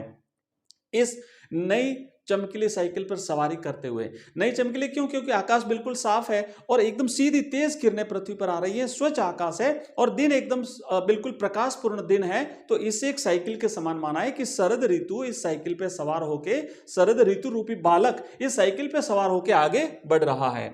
और घंटी बजाते हुए जोर जोर से, जैसे मान लो कोई बच्चा साइकिल पे जब सवारी करता है, उसको साइकिल को चलाते हुए आगे बढ़ता है, तो वो कितने जोर जोर से टिनिंग टिनिंग घंटी बजाता है, तो वैसे शरद ऋतु भी घंटी बजाते हुए आगे बढ़ रहा है। चमकीले इशारों से बुलाते हुए। चमकीले इशारे, यहां पर तेज जो किरणें हैं प्रकाश की, सूर्य की किरणें हैं, उन सूर्य की किरणों को तेज इशारे कहा है। आगे बढ़ते हैं नेक्स्ट अगले पद में। यहां पे क्या कहता है कवि कि पतंग उड़ाने वाले बच्चों के झुंड को चमकीले इशारों से बुलाते हुए। और फिर से चमकीले इशारे, तो चमकीले इशारे यहां पर वही तेज किरणें जो है, उन किरणों को यहां चमकीले इशारे कहा गया है। अब कैसे बुलाता है कि ऐसे कोई आवाज नहीं लगाता है कि बच्चों आ जाओ पतंग उड़ाते हैं, नहीं। मतलब यह है कि आसमान साफ है और साफ आसमान में पतंग उड़ाई जा सकती है। बादल वाले दिनों में पतंग नहीं उड़ाई जाती। तो ऑटोमेटिक जब मौसम साफ होता है, जैसे ही शरद ऋतु का आगमन होता है, तो बच्चे उस मौसम में पतंग उड़ाना शुरू कर देते हैं। इसलिए कहा है कि पतंग उड़ाने वाले बच्चों के झुंड को एक इस मौसम के आगमन से ही पता चल जाता है कि भाई पतंग उड़ाने के दिन आ गए हैं। तो ये चमकीले इशारों से बुलाते हुए, मतलब रोशनी पड़ते ही, प्रकाश, साफ आसमान से प्रकाश पड़ते ही बच्चों को लगना शुरू हो जाता है कि पतंग उड़ाने के दिन आ गए। आकाश को इतना मुलायम बनाते हुए कि पतंग ऊपर उड़ सके। और अभी आसमान को बिल्कुल मुलायम बना दिया। मुलायम का मतलब यह है कि न तो तेज गर्मी है न तेज ठंड है, बिल्कुल मौसम ऐसा है कि बिल्कुल सुहावना है, जिसमें बच्चे पतंग आराम से उड़ा सकते हैं। तो यहाँ पे आसमान को मुलायम बनाते हुए बच्चों बताया गया है। ध्यान रखना, यहां से प्रश्न बन सकता है कि आकाश को बनाते हुए, रिक्त स्थान आएगा, आकाश को बनाते हुए, क्या आकाश को मुलायम बनाते हुए, आकाश को कठोर बनाते हुए, आकाश को चमकीला बनाते हुए, या उपयुक्त में से कोई नहीं, या उपयुक्त तो सभी। तो बच्चों आकाश को मुलायम बनाते हुए, मुलायम क्यों बनाया है? ताकि पतंग ऊपर उठ सके। हल्की होती है पतंग, उसका कागज हल्का होता है, उसके बीच में जो कमानी लगती है बच्चों, आप ये पतंग देख सकते हैं, ये जो कमानी होती है इसके बीच की जो डंडियां होती है ना, बांस की जो डंडियां होती है पतली सी, वो जो है वो क्या होता है बच्चों, इसकी जो कमानी होती है बच्चों, हाँ, तो ये पतंग जो है ना, इस पतंग की जो बीच में जो डंडी आती है, कमानी जो होती है, वो भी बांस की बिल्कुल पतली हल्की होती है। तो ये हल्की पतंग ऊपर उठ सके, कब ऊपर उठेगी? जब आसमान एकदम साफ होगा तभी ऊपर उठेगी, इसलिए आसमान को मुलायम बनाया गया है। दुनिया की सबसे हल्की और रंगीन चीज उड़ सके, पतंग को यहाँ पे दुनिया की सबसे हल्की चीज बताया है, दुनिया की सबसे रंगीन चीज बताया। हल्की क्यों बताया है? क्योंकि कागज बिल्कुल हल्का होता है, उसके अंदर लगने वाली डंडियां बिल्कुल हल्की होती है। और रंगीन क्यों बताया है? क्योंकि पतंग रंग बिरंगी होती है, कई रंगों की, अलग अलग आकार की, अलग अलग डिजाइन की पतंगें होती है। आगे क्या लिखा है? दुनिया का सबसे पतला कागज उड़ सके। पतला कागज होता है पतंग का, इसलिए इसे दुनिया का सबसे पतला कागज कहा गया है। बांस की सबसे पतली कमानी उड़ सके, इसके अंदर जो खपच्ची लगती है, जैसे मान लीजिए ये पतंग है, तो इस पतंग के अंदर जो खपच्ची लगती है बांस की बच्चों, ये पतली होती है, बिल्कुल हल्की होती है, ये भी ऊपर उड़ सके कि शुरू हो सके सीटियों, किलकारियों और तितलियों की इतनी नाजुक दुनिया। अब यहां पर यह कह रहा है कवि कि जैसे ही पतंग ऊपर उठेगी तो बच्चे रोमांचित हो जाएंगे, बच्चे खुशी से चिल्लाना शुरू कर देंगे, बच्चे सीटियां बजाएंगे, बच्चे किलकारियां भरेंगे, और तितलियों की तरह ये नाजुक दुनिया कहा है कवि ने। पतंग, आसमान में पतंगे छाई हुई है, और चूंकि पतंगे रंग बिरंगी है इसलिए कवि ने तितलियों की दुनिया कहा है इसे। जैसे तितलियां होती है, तितलियां अलग अलग प्रकार की, अलग अलग प्रजाति की, अलग अलग रंग की, अलग अलग कलर की होती हैं, और इसी तरीके से पतंग भी अलग अलग आकार की, अलग अलग रंग की, अलग अलग कलर की, अलग अलग डिजाइन की है, इसलिए इसे जो है वो पतंगों को तितलियां कहा है। चलिए आगे बढ़ते हैं नेक्स्ट और अगले पद की तरफ। यहां पे देखते हैं बच्चों, लिखा है कि जन्म से वे लाते हैं अपने साथ कपास। जन्म से ही वे लाते हैं अपने साथ कपास। ये जो बच्चे हैं भाई, जो बच्चे पतंग उड़ाने वाले बच्चे हैं, ये छोटे बच्चे कोमल होते हैं। तो कवि ने यहां पर कपास लाने की बात करी है। तो कपास का मतलब क्या होता है? रुई जो होती है ना, वो कितनी कोमल होती है, उसको नीचे, ऊपर से नीचे पर गिरा देंगे तो बिल्कुल धीरे धीरे हवा में आराम से गिरती है। तो ये बच्चे भी कोमल होते हैं बचपन में, इसलिए कवि ने यहाँ पे कपास की बात करी है। पृथ्वी घूमती हुई आती है उनके बेचैन पैरों के पास। और बच्चे पतंग उड़ाने में इतने मशगूल होते हैं, इतने आनंदित होते हैं, इतने दौड़ धूप करते हैं, इतने इधर उधर दौड़ते हैं कि ऐसा लगता है कि बच्चे नहीं दौड़ रहे हैं, बल्कि पृथ्वी खुद दौड़ते हुए उन बच्चों के पैरों के पास आ रही है, ऐसा लग रहा है। जब वे दौड़ते हैं बेसूद, बेसूद का मतलब जब उतना दौड़ते हैं ना पतंग के पीछे, उन्हें होश ही नहीं रहता। तो ऐसा जब दौड़ते हैं तो छतों को भी नरम बनाते हुए। अब देखो बच्चों, यहां पर छतों को नरम इसलिए बनाया है कि बच्चों के जो पांव, जो बिना जूतों के बच्चे छतों पर दौड़ते हैं पतंग उड़ाते समय, तो उनके पांवों को बिल्कुल नहीं लगता, इसलिए यहाँ पे छत को नरम बनाया गया है। दूसरा यह है कि यहां से भी प्रश्न बन सकता है कि छतों को क्या बनाते हुए? छतों को नरम बनाते हुए, छतों को गर्म बनाते हुए, छतों को कठोर बनाते हुए, छतों को मुलायम बनाते हुए। आसमान को मुलायम बनाते हुए और छतों को नरम बनाते हुए। ध्यान रखना, नरम शब्द आएगा, कहीं ऐसा नहीं हो कि हमने देखो पिछले पद में याद किया था कि आकाश को मुलायम बनाते हुए, और फिर हमें याद आएगा परीक्षा में, नहीं छतों को नरम बनाते हुए, छतों को मुलायम बनाते हुए। अगर आपने लिख दिया तो यहां नहीं रहेगा। छतों को नरम बनाया गया है और आसमान को मुलायम बनाया गया है, दोनों चीजें अलग अलग है, इसको याद रखना है।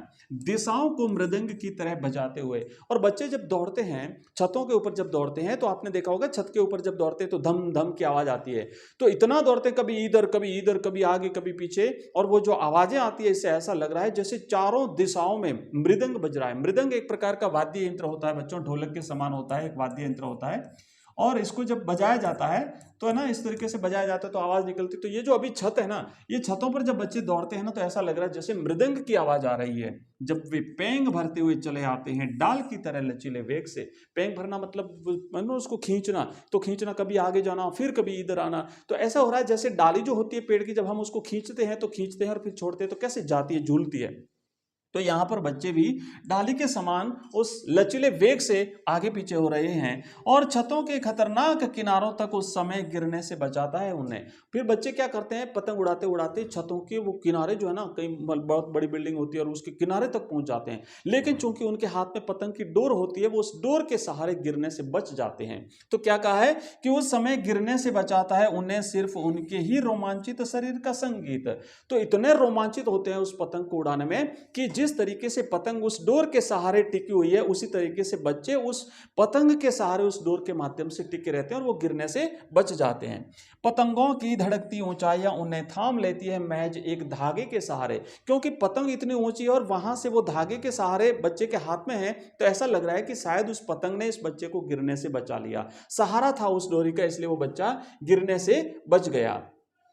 आगे लिखा हुआ है कि पतंगों के साथ साथ वे भी उड़ रहे हैं। जैसे जैसे पतंग उड़ती है, पतंग आगे जाती है पीछे जाती है, तो बच्चे भी आगे जाते हैं पीछे जाते हैं। पतंग के साथ साथ वे भी उड़ रहे हैं अपने रंध्रों के सहारे। रंध्र का मतलब होता है जो हमारे रंध्र जो होते हैं जहां से रोहे निकलते हैं, तो ऐसा लग रहा है जैसे ये बच्चे भी उस रंध्रों के सहारे झूल रहे हैं, कभी इधर कभी उधर। अगर वे कभी गिरते हैं छतों के खतरनाक किनारों से, बाई चांस कई बार क्या होता है बच्चे गिर भी जाते हैं ऊपर से, और पतंग उड़ाते उड़ाते छतों से नीचे गिर जाते हैं, लेकिन अगर बच जाते हैं, अगर उन्हें चोट नहीं लगती, अगर चोट लगने से बच जाते हैं, तब तो और भी ज्यादा निडर होकर, फिर तो है ना वो और भी नहीं डरते कि गिरने से कुछ नहीं होता है, तो और भी निडर होकर सुनहले सूरज के सामने आते हैं। मतलब जो सूर्य जब उदय होता है तो एक बार फिर से नए जोश और नए उमंग के साथ में पतंग उड़ाने के लिए बच्चे निकल पड़ते हैं। पृथ्वी और भी तेजी से घूमती हुई आती है उनके बेचैन पैरों के पास में। अब क्या होगा कि जब बच्चे और ज्यादा तेज दौड़ेंगे तो ऐसा लगेगा पृथ्वी और ज्यादा तेज दौड़ते हुए उनके पैरों के पास में आ रही है। हाँ, तो अब देखो ये हो गई हमारी ये कविता जो थी ये कंप्लीट हो चुकी है। इस कविता को हमने कंप्लीटली कर लिया है। और अगर आपका कोई किसी प्रकार का डाउट रहा हो बच्चों तो इस वीडियो के कमेंट बॉक्स में मुझे कमेंट कर दीजिएगा, या फिर आप हमारा ऐप डाउनलोड कर लीजिए। हमारा एक व्हाट्सएप नंबर मैं आपको देता हूं, उस नंबर पे आप मुझे मैसेज करिएगा, तो हमारे जितने भी लिंक्स हैं, हमारे वेबसाइट का लिंक, हमारे ऐप का लिंक, हमारे व्हाट्सएप ग्रुप का लिंक, टेलीग्राम का लिंक, हमारे प्लेलिस्ट का लिंक, हमारे कोर्सेज का लिंक, आपको सब कुछ मिल जाएगा। और हमारा जो ऐप है ना उसमें बच्चों एजुकेशन राइज नाम से हमारा ऐप है, मैं आपको यहाँ पे नाम लिख देता हूँ, एजुकेशन राइज।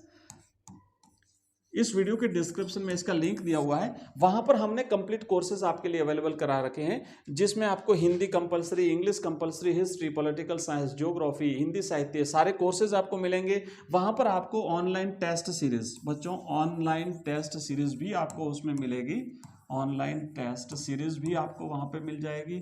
और इसी के साथ साथ आपको मॉडल पेपर्स, बोर्ड के पैटर्न के अकॉर्डिंग आपको 10-10 मॉडल पेपर्स भी जो है वो बच्चों यहाँ पे मिल जाएंगे। तो अगर आप वहां से देखना चाहते हैं तो देख सकते हैं, ठीक है। और इस रिवीजन के तहत आज की जो अपना जो चैप्टर है वो है कविता के बहाने, कवि कुंवर नारायण साहब की रचना है। ये जो कविता के बहाने जो कविता है, इसमें हम इस कविता के कठिन शब्दार्थ देखेंगे, जहां जहां से प्रश्न बन सकते हैं वो सारी कंडीशंस मैं आपको बताऊंगा, और टोटली इस कविता के जो प्रश्न उत्तर रहेंगे वो भी अपन करेंगे। तो अभी फिलहाल जब हम देखो इसको पढ़ते हैं तो इस कविता में कुल 3 पद दिए हुए हैं। एक पद जो है उसमें चिड़िया की उड़ान के साथ कविता की तुलना की गई है, दूसरी कविता में फूलों के खिलने के साथ कविता की उड़ान की तुलना की गई है, और तीसरे में बच्चों के खेल के साथ में कविता की समानता बताई गई है। तो आइए पढ़ते हैं। देखो लिखा हुआ है कि कविता एक उड़ान है चिड़िया के बहाने, कविता एक उड़ान है चिड़िया के बहाने, कविता की उड़ान भला चिड़िया क्या जाने, बाहर भीतर इस घर उस घर, कविता के पंख लगा उड़ने के माने, चिड़िया क्या जाने। तो देखो पहले तो यह है कि कविता एक उड़ान है। कवि क्या कह रहा है कि कवि कहता है कि भाई जो भी हम कविता लिखते हैं वो कविता भी बहुत दूर दूर तक पढ़ी जाती है, बहुत दूर दूर तक जाती है। जिस तरीके से एक चिड़िया उड़ान भरती है तो चिड़िया एक घर से दूसरे घर यानी थोड़ी दूरी तक जाती है, तो चिड़िया जिस तरीके से उड़ान भरती है दूर तक जाती है, उसी तरीके से कविता भी दूर तक जाती है। आगे क्या कह रहा है कवि कि कविता एक उड़ान, कविता की उड़ान भला चिड़िया क्या जाने। लेकिन कवि यहाँ पे ये बता रहा है कि चिड़िया की उड़ान की अपनी सीमा होती है, चिड़िया ज्यादा दूर तक नहीं जा सकती, उसकी अपनी उड़ान की एक दूरी होती है, उस दूरी से आगे नहीं जा सकती। लेकिन कविता की उड़ान की कोई सीमा नहीं होती है। कविता को युगों युगों तक उसके समय का भी कोई उसमें प्रतिबंध नहीं होता है, और उसकी कविता को बहुत दूर तक लोग उसे पढ़ते हैं। चिड़िया जो होती है, कवि कह रहा है कि बाहर भीतर, यानी घर के अंदर मान लो चिड़िया है तो बाहर जाएगी, बाहर है तो भीतर आएगी, या फिर इस घर उस घर, एक घर से दूसरे घर तक जाएगी, दूसरे घर से और तीसरे घर तक जाएगी। लेकिन कविता के पंख लगा उड़ने के माने चिड़िया भला क्या जाने। लेकिन कविता की जो उड़ान होती है उसकी तुलना चिड़िया नहीं कर सकती, क्योंकि उसकी कविता की उड़ान असीमित होती है, जबकि चिड़िया की उड़ान अपनी सीमित होती है। और कविता के पंख से तात्पर्य, कविता के पंख से तात्पर्य कवि की कल्पना से है। तो यहां पे से प्रश्न यह बन सकता है कि भाई कविता के पंख से क्या तात्पर्य है। तो कविता के पंख तक, जैसे चिड़िया के पंख होते हैं तो चिड़िया तो अपने पंखों से उड़ान भरती है, लेकिन कविता कल्पना रूपी पंखों से उड़ान भरती है। कवि कल्पना करता है, उस कल्पना के माध्यम से कवि जो है वो अपनी कविता लिखता है। दूसरे पद में जाते हैं बच्चों। यहां पे दूसरा पद जो है उसमें जो कविता है उसकी तुलना फूलों के खिलने से की है। तो देखो कवि क्या लिखता है कि कविता एक खिलना है फूलों के बहाने, कविता एक खिलना है फूलों के बहाने, कविता का खिलना भला फूल क्या जाने। बाहर भीतर, इस घर उस घर, बिना मुरझाए महकने के माने, फूल क्या जाने। अब देखो क्या होता है कि कविता खिलती भी है, कैसे, जैसे फूल खिलता है, तो फूल के खिलने के समान कविता खिलती भी है। फूल जिस तरीके से खिलता है तो हमें आनंद देता है, उसी तरीके से कविता जब पढ़ी जाती है तो काव्य पाठ जो है वो पाठकों को, श्रोताओं को आनंद देता है। कविता का खिलना भला फूल क्या जाने। लेकिन फूल के अपने खिलने की सीमा होती है। फूल खिलेगा, एक दिन रहेगा, 2 दिन रहेगा, अंततः उसे मुरझाना पड़ेगा। लेकिन कविता नहीं मुरझाएगी, कविता बहुत लंबे लंबे समय तक पड़ी जाएगी, और फूल जो खिलता है उसकी सुगंध जो होती है वो थोड़ी दूर तक जाएगी, है ना। तो कहता है कि बाहर भीतर, इस घर उस घर, थोड़ी दूरी तक, कहने का मतलब बिना मुरझाए महकने के माने फूल क्या जाने। तो फूल तो मुरझा जाएगा एक समय के बाद में, लेकिन कविता नहीं मुरझाएगी। कविता बिना मुरझाए लंबे लंबे समय तक हमें आनंद देती रहेगी, हमें रसास्वादन करती रहेगी हमारा। तो यहाँ पे फूल के खिलने की भी अपनी सीमा है, लेकिन कविता का मुरझाने का कोई यहाँ पे औचित्य, मतलब कविता नहीं मुरझाएगी।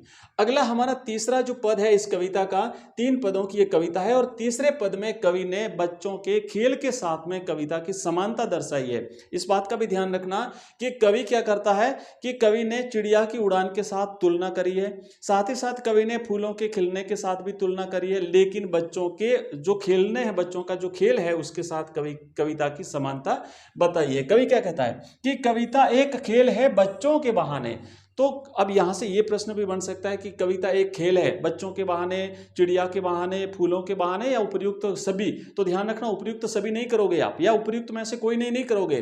खेल है तो चिड़िया के खेल है तो बच्चों के खेल के बहाने, साथ ही साथ अगर उड़ान है तो चिड़िया के बहाने, और खिलना है तो फूलों के बहाने। तो कविता भी जो है वो क्या है, एक खेल है। बाहर भीतर, यह घर वह घर, और सब घर एक कर देने के माने बच्चा ही जाने। अब देखो यहां पे नहीं है कि बच्चा क्या जाने, जैसे फूल क्या जाने, जैसे चिड़िया क्या जाने, लेकिन यहां पर है कि बच्चा ही जाने। तो बच्चा जब खेलता है ना तो कोई भेदभाव नहीं करता है, बच्चा इस घर उस घर, वहां तक, दूर तक, मतलब बिना किसी भेदभाव के वो खेलता है। तो उसी तरीके से कविता भी जो है वो हर किसी को आनंद देती है। जो भी कविता का प्रेमी रहेगा, जो भी कविता पढ़ेगा, जो भी कविता सुनेगा, जिसको कविता में इंटरेस्ट, रुचि रहेगी, कविता हर उसको जो है वो क्या करेगी, उसे आनंद देती रहेगी। तो कविता भी बच्चों के खेल के समान जो है वो चारों तरफ खुशियां बिखेरती है। तो बच्चों इस तरीके से ये कविता थी, एक छोटी सी कविता, कवि कुंवर नारायण साहब की रचना जो है, इसमें हमने इस कविता को पढ़ा है। और ये कंप्लीट जो पीडीएफ है, ये पीडीएफ आपको हमारे ऐप में मिलेगी बच्चों। ऐप का नाम है एजुकेशन राइज। इस वीडियो की डिस्क्रिप्शन में लिंक दिया हुआ है, इस लिंक पे क्लिक करोगे तो आपको ये ऐप मिलेगा। इस ऐप में आपको कंप्लीट कोर्सेज मिल जाएंगे, हिंदी कंपलसरी का course, history, political science, geography, Hindi साहित्य, सभी के कोर्सेज मिलेंगे। और उस कोर्स में प्रत्येक चैप्टर में हमने आपको पीडीएफ के रूप में नोट्स मिलेंगे आपको बच्चों। उसके बाद उसका वीडियो वहां पे मिलेगा। इसके अलावा वहां पे आपको मिलेंगे online test, chapter wise online test आपको मिलेंगे। और टेस्ट जब आप सबमिट करोगे तो सबमिट करते हाथों हाथ आपको रिजल्ट मिलेगा। इसके अलावा वहां पे इससे रिलेटेड जो एमसीक्यू क्वेश्चंस रहते हैं बच्चों, ये भी आपको मिलेंगे, क्योंकि आपने बोर्ड में अपने जो है ना एमसीक्यूज का काफी वेटेज रहता है। एमसीक्यूज क्वेश्चंस हल करने से रिक्त स्थान वाले प्रश्न हो जाते हैं, वन लाइनर हो जाते हैं, और बहुविकल्पात्मक प्रश्न कंप्लीट हो जाते हैं। और इसके साथ साथ क्वेश्चन आंसर जो है वो भी सारे आपको मिल जाएंगे। इसके अलावा हमारा एक व्हाट्सएप नंबर है, आप नोट कर लीजिए नंबर। इस नंबर पे आप हमें मैसेज कर सकते हैं 9079622989। इस नंबर पे आप मैसेज करेंगे तो वहां पे आपको एक लिंक मिलेंगे, हमारे जितने भी लिंक है, हमारी वेबसाइट का लिंक, हमारे ऐप का लिंक, हमारे व्हाट्सएप ग्रुप का लिंक, हमारे टेलीग्राम चैनल का लिंक, हमारे प्लेलिस्ट का लिंक, हमारे कोर्सेज का लिंक, सब कुछ आपको मिल जाएगा। कैमरे में बंद अपाहिज, यह है रघुवीर साहे साहब की रचना। इसमें हम इसकी कंप्लीट व्याख्या करेंगे, सप्रसंग व्याख्या मैं आपको बताऊंगा कैसे करनी है। तो कंटिन्यू करते हैं इस चैप्टर को और देखते हैं इस कविता को। ये जो कविता है बच्चों, इसमें रघुवीर साहे साहब ने जो इलेक्ट्रॉनिक मीडिया है उस पर एक करारा व्यंग किया है कि वो किस तरीके से समाज की जो कमजोरियां हैं, या फिर यूँ कह सकते हैं कि जो दबे कुचले लोग हैं या फिर जो कमज़ोर लोग हैं, अपंग हैं, उनकी उस कमी का फ़ायदा ये लोग उठाते हैं, और या फिर यूँ कह सकते हैं कि उसे भी जो है वो अपना व्यापार का माध्यम बना लेते हैं। तो इस तरीके से एक करारा व्यंग करते हुए यहाँ पे रघुवीर साहे साहब ने इस कविता के माध्यम से जो है वो हमारे सामने अपना भाव, अपना मत व्यक्त किया है। क्या कहते हैं कि हम दूरदर्शन पर बोलेंगे। तो भाई शुरुआत में ही यहाँ पे दूरदर्शन वाले ये साबित कर देते हैं कि हम सर्वशक्तिमान हैं, हम शक्तिशाली हैं, और बाकी तुम सब लोग जो है वो कमजोर हो। क्या कहते हैं? हम दूरदर्शन पर बोलेंगे। कौन बोलेंगे? हम कौन है? हम यहाँ पे दूरदर्शन वाले हैं।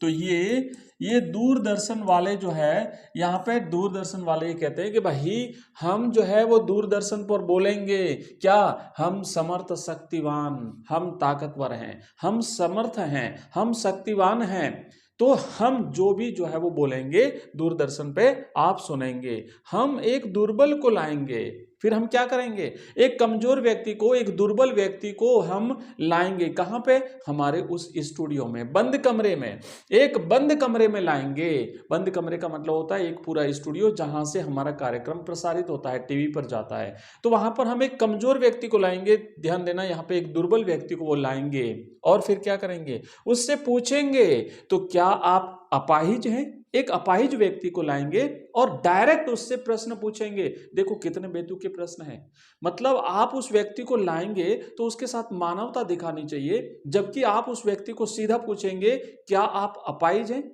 क्या आप विकलांग हैं। तो इस तरीके से हम उससे प्रश्न पूछेंगे। अब सामने वाला क्या बताएगा, सोचो आप। देखो इनकी मानसिकता देखो। यहाँ पे रघुवीर साहे साहब मीडिया की उस मानसिकता पर करारा व्यंग करते हुए कहते हैं, और फिर प्रश्न करेगा मीडिया वाला, क्या? तो आप क्यों अपाहिज हैं? मतलब ऐसे प्रश्न करा जैसे मान लीजिए वो खुद अपाहिज हुआ हो। आप क्यों अपाहिज हैं? तो इस तरीके से बेतुके प्रश्न जब उसके सामने जाएंगे, उससे पूछे जाएंगे, तो आप सोचो वो क्या जवाब दे पाएगा? बिल्कुल भी नहीं दे पाएगा, बल्कि उल्टा वो हतोत्साहित हो जाएगा, वो निराश हो जाएगा, वो सोचेगा क्या हुआ, मुझे क्यों लाया गया यहाँ पे। तो ऐसे ऐसे प्रश्न, ऐसे बेतुके प्रश्न पूछ करके ये मीडिया वाले अपने उस व्यापार को जो है वो चलाना चाहते हैं, इसमें भी अपना फायदा देख रहे हैं। आगे क्या कहते हैं? कितनी संवेदनहीनता है, सोचिए आप। आगे क्या कहता है कि आपका अपाहिजपन तो दुख देता होगा। अब सोचो, दुख नहीं तो क्या आनंद थोड़े देता है भाई, दुख ही तो देता होगा। भाषा बिल्कुल सिंपल है, इसमें कोई जटिल शब्द नहीं है। सिंपल सा है कि भाई यहाँ पे रघुवीर साहे साहब ने मीडिया पर करारा व्यंग किया है, इस प्रकार के बेतुके प्रश्न पूछ करके। देता है, प्रश्न पूछ रहा है, अरे भाई दुख देता है, तो दुख देता नहीं तो क्या फिर आनंद थोड़ी देता है? क्या उसको आनंद थोड़ी आ रहा है कि वो जो है वो विकलांग बना है उसको? आगे क्या कहता है? कैमरा दिखाओ इसे बड़ा बड़ा। अब ये कोष्टक में दिया हुआ है, इसका मतलब क्या है कि वो निर्देश देता है किसको? कैमरामैन को। आपने देखा होगा ना कि एक वो व्यक्ति ऐसे कैमरा लेके खड़ा रहता है, कैमरामैन होता है। एक व्यक्ति बोलता है कि भाई आज ऐसा मौसम और ये है, यहाँ तूफान है और ये घटनाक्रम हुआ, वो तो जो कैमरामैन जो सामने खड़ा है उसको कहता है भाई इसको कैमरा दिखाओ, इसको कैमरा दिखाओ, ताकि इसको पता चले कि हम एक कार्यक्रम प्रसारित कर रहे हैं, हम इसे टीवी पे दिखा रहे हैं। और फिर उससे प्रश्न पूछता है, क्या? हाँ तो बताइए आपका दुख क्या है?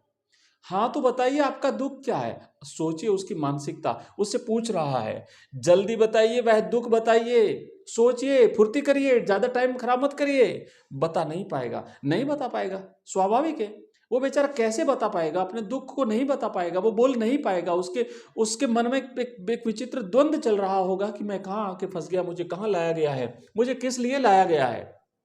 इस तरीके के प्रश्न उससे पूछे जाएंगे। आगे देखिए, फिर कहता है सोचिए, बताइए, बार बार उस पर प्रेशर डालेगा। अरे कुछ तो बोलिए ना, आप अपाहिज हैं, आप अपाहिज क्यों हैं, आपका अपाहिजपन आपको दुख देता है, कैसा दुख देता है।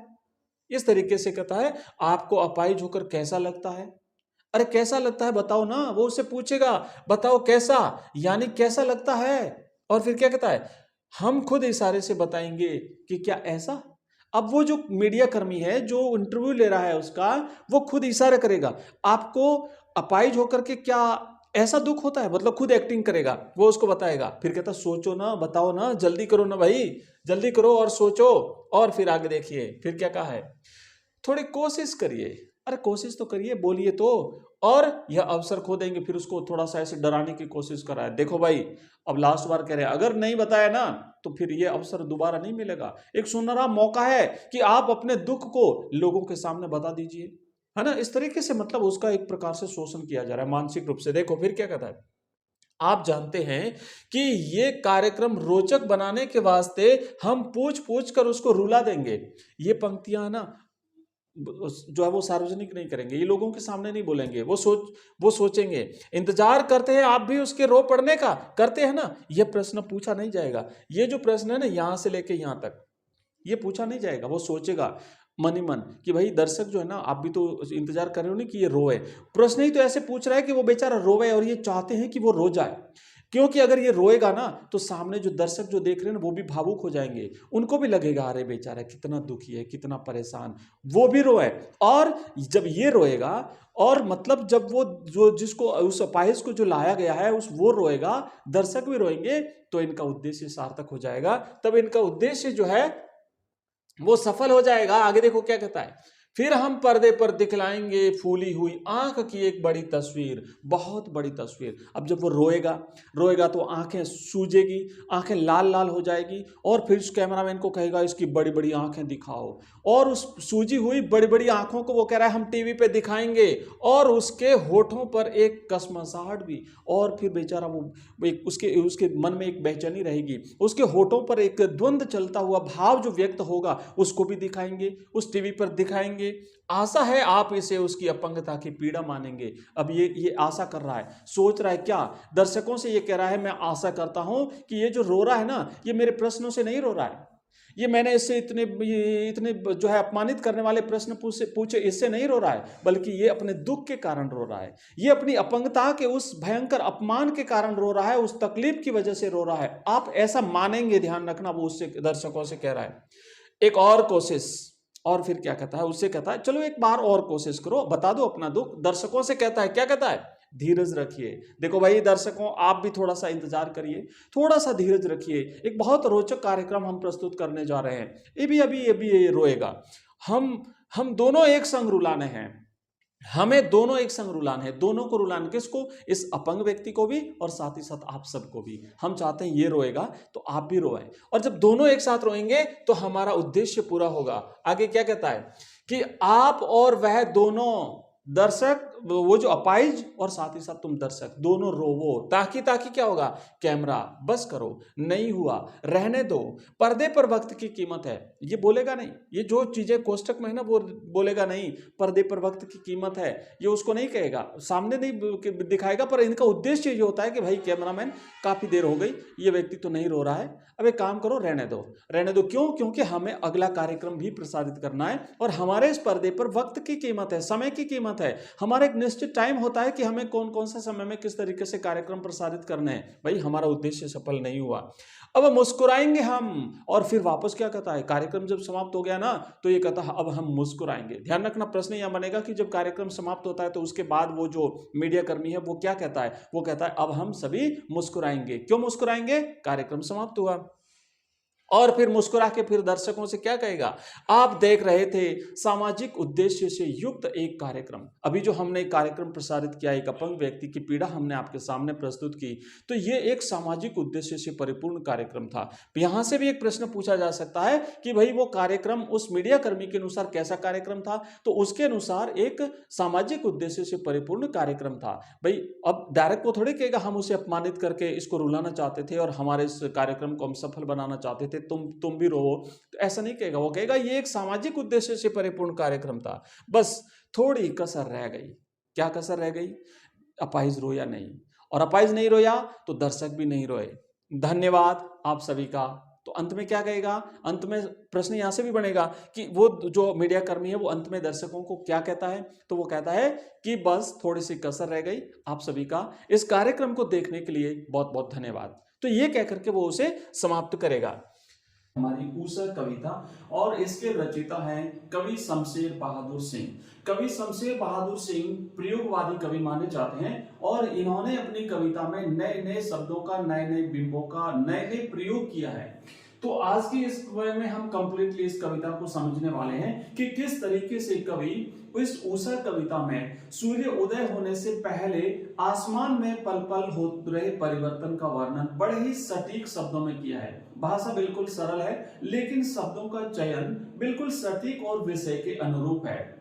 सूर्य उदय होने से पहले जो आसमान है वो कभी कभी उसे काला दिखा रहा है, कभी उसमें जो सुनहली आभा, जो सूर्य की किरणों की रोशनी और लालिमा जब पड़ रही है तो उसे एक सुंदरी का रूप बता रहा है। और आसमान को चूंकि उसमें कुछ हल्का सा आसमानी कलर है, इसलिए उसे एक सरोवर के रूप में दिखाता है, और उसमें एक गौरी की झिलमिल देह के रूप में वर्णन करता है। कभी उसे काली स्लेट के समान दिखाता है, कभी उसे काली सिल के समान दिखाता है, और सूर्य की लालिमा पड़ने से ऐसा लग रहा है जैसे उस पर किसी ने चाक मल दी हो। तो इस तरीके से बहुत ही मनमोहक ढंग से बिंबों का प्रयोग करते हुए कवि शमशेर बहादुर सिंह इस ऊषा कविता में वर्णन करते हैं सूर्योदय से पहले के आसमान का। अब बहुत सारे प्रश्न बच्चों यहां से बन सकते हैं। अगर एग्जामिनर ने थोड़ा सा गहराई में जाकर के प्रश्न पूछा तो ये पूछा जा सकता है कि भाई इस ऊषा कविता में किस चीज का वर्णन कर रहा है कवि? तो कवि जो है वो आसमान में हो रहे परिवर्तन का वर्णन कर रहा है। किस समय का वर्णन कर रहा है? तो कि सूर्योदय से पहले के आसमान का वर्णन कर रहा है। अब देखो क्या लिखा है कवि ने उस कविता में, मैं कंप्लीटली आपको एक्सप्लेन करूंगा बहुत अच्छी तरह से, और अगर आपने ढंग से इसे समझ लिया ना तो आपका ये कंप्लीट समझ में आ जाएगा पूरी तरह से। आपको दूसरी कोई भी चीज पढ़ने की आवश्यकता नहीं पड़ेगी। और एग्जाम से पहले ये हमारा अंतिम फाइनल रिवीजन हो रहा है, और इसके बाद हम इसके इंपोर्टेंट क्वेश्चन आंसर्स भी करेंगे। तो क्या कह रहा है कवि कि प्रातः है, प्रातः मतलब जो सूर्योदय हो रहा है उससे पहले के समय की बात हो रही है। नभ का मतलब होता है आकाश है। तो अभी जो है वो प्रातः काल का जो आकाश है, जो आसमान है, वो था क्या था? बहुत नीला। अब देखो कितनी सिंपल सी भाषा है, कितनी सरल भाषा है। क्या कह रहा है कि सुबह का जो सूर्योदय से पहले का जो नभ है, जो आसमान है, आपने भी देखा होगा बच्चों जल्दी उठते हैं तो जो आसमान है वो बिल्कुल नीला दिखाई दे रहा है। तो ये नीलापन लिए हुए ये आसमान जो है वो दिखाई दे रहा था। और कैसा नीला? शंख के समान। तो बच्चों यहां पर ध्यान रखना, उपमा दी गई है शंख की, तो शंख के समान। अब प्रश्न यहां से बनेगा कि कवि शमशेर बहादुर सिंह ने ऊषा कविता में जो आसमान का वर्णन किया है, प्रातःकालीन नभ का जो वर्णन किया है, वो कैसा दिखाई दे रहा है? तो वो नीले शंख के समान दिखाई दे रहा है। आगे क्या कहता है? भौर का नभ। कवि कह रहा है मैं भौर के नभ की बात कर रहा हूं, ध्यान रखना।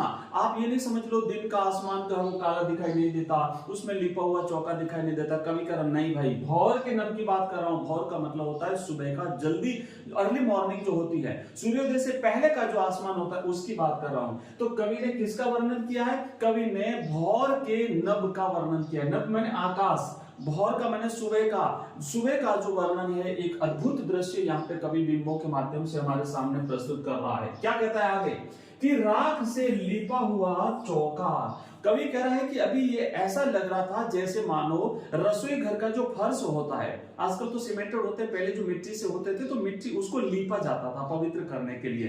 तो जैसे रसोई घर के फर्श को किसी ने अभी अभी लीपा हो, ज्यादा समय नहीं हुआ है, बहुत थोड़ा समय हुआ है, और चूंकि वो भी गीला है तो ऐसा लग रहा था आसमान, सुबह का आसमान कैसा लग रहा था?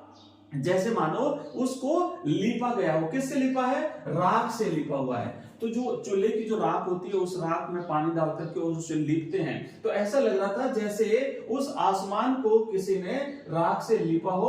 अभी गीला था। गीला क्यों था? क्योंकि सुबह का समय है, अर्ली मॉर्निंग है, और यहाँ पर कुछ जो नमी होती है आसमान में, उस नमी के कारण ऐसा लग रहा था। और कवि ने यहाँ पे सुंदर बिंबों का प्रयोग किया है। अभी गीला पड़ा है मतलब अभी सूखा नहीं, क्योंकि अभी अभी लीपा है, ऐसा दृश्य दिखाई दे रहा है और कवि ऐसी कल्पना कर रहा है। आगे बढ़ते हैं, देखो दूसरे पद में यहाँ पे क्या कह रहा है कवि कि बहुत काली सिल जरा से लाल केसर से कि जैसे धुल गई हो। अब कभी आगे और कल्पना करता है, आगे और दृश्य दिखाई देता है, क्योंकि अब परिवर्तित हो चुका है। जो पहले वाला दृश्य था वो परिवर्तित हो चुका है। पहले वाला दृश्य क्या था कि आसमान जो है वो शंख के समान नीला दिखाई दे रहा था। आगे क्या कर रहा है? क्योंकि अभी सूर्योदय नहीं हुआ है इसलिए आसमान थोड़ा काला दिखाई दे रहा है। इसलिए कवि क्या कहता है कि बहुत काली सिल पर, सिल जो होती है ना मसाला कूटने की सिल, आप सोचिए, या फिर काली स्लेट भी जैसे यहाँ पे उपमा दी गई है कवि ने, उस काली सिल पर सुबह का सूर्योदय होने से पहले की जो हल्की हल्की लालिमा होती है या सुनहली जो आभा होती है, वो ऐसा लग रहा है जैसे किसी ने लाल केसर से धुल गई हो। तो ये जो काली सिल है ना, ये आकाश को बताया गया है। काली सील यहाँ पे कवि ने किसको बताया बच्चों? यहाँ से प्रश्न बनेगा, काली सील का क्या तात्पर्य है? तो काली सील कवि आकाश को कह रहा है। लाल केसर से क्या तात्पर्य है? तो लाल केसर का मतलब होता है जो सूर्य की लाल किरणें, है ना, सूर्य की लाल किरणें। तो जो लालिमा होती है अभी अभी आसमान में, उस लालिमा का वर्णन यहाँ पे कर रहा है कि उस आसमान पे हल्की हल्की लालिमा जो गिर रही है, तो ऐसा लग रहा है कि जैसे किसी ने केसर धुल दी हो। आगे क्या कहता है? एक और यहाँ पे बिंब हमारे सामने उपस्थित करता है बच्चों। बिंब का मतलब होता है शब्द चित्र। बिंब का मतलब यह होता है कि जैसे शब्दों के माध्यम से एक ऐसा वर्णन करना कि हमारे सामने चित्र उपस्थित हो जाए। तो कवि कहता है स्लेट पर या लाल खड़िया चाक मल दी हो किसी ने, या फिर आकाश ऐसा दिखाई दे रहा है सुबह का कि जैसे मान लीजिए आसमान एक काली स्लेट के समान है। स्लेट जो होती है ना पट्टी जिसपे छोटे बच्चे लिखते हैं, उस स्लेट के समान दिखाई दे रहा है पूरा आकाश, क्योंकि अभी अंधेरा है, अभी काला है आसमान। और वो जो लालिमा जो पड़ रही है, तो किसी ने जैसे चाक मल दी हो, उस पर हल्की हल्की चाक मल दी हो, ऐसा वो दिखाई दे रहा है।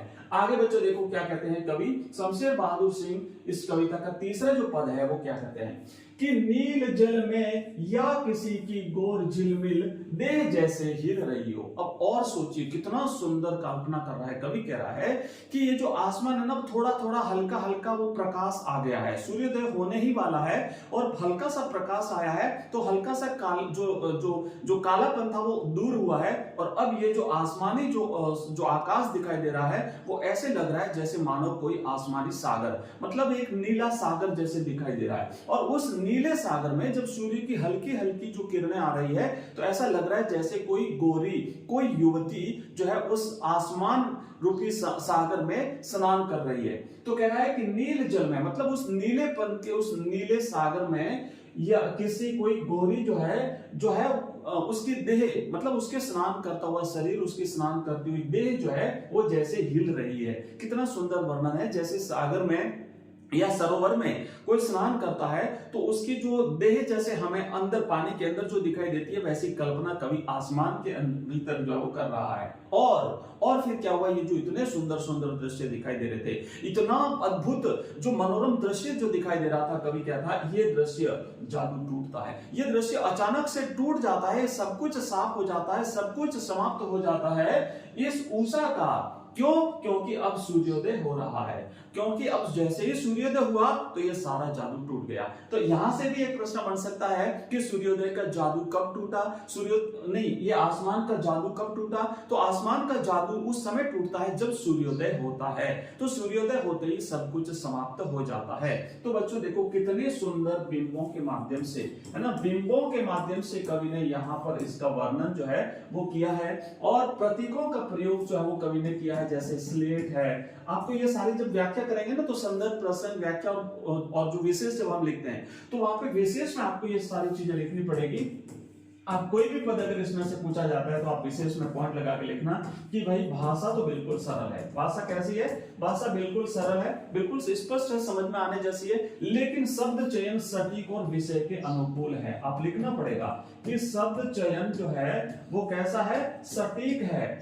शब्द चयन सटीक है और विषयानुकूल है या विषय के अनुकूल है। विषयानुकूल है, ये आपको लिखना पड़ेगा, विषय के अनुकूल है। उसके बाद आप जो बिंब जिसका प्रयोग किया है उसके बारे में आप लिखेंगे। कवि शमशेर बहादुर सिंह जी के बारे में आप लिखेंगे कि भाई कवि नए प्रयोगवादी कवि है और इन्होंने नए नए बिंबों और नए नए प्रयोगों का जो है वो नए नए बिंबों का प्रयोग अपनी कविता में किया है। तो ये हमने पढ़ी है इनकी कविता शमशेर बहादुर सिंह की। ऐसे ऐसे हम एक एक कविता डेली एक चैप्टर हिंदी कंपलसरी का करेंगे और कंप्लीट रिवीजन करेंगे एग्जाम से पहले पहले।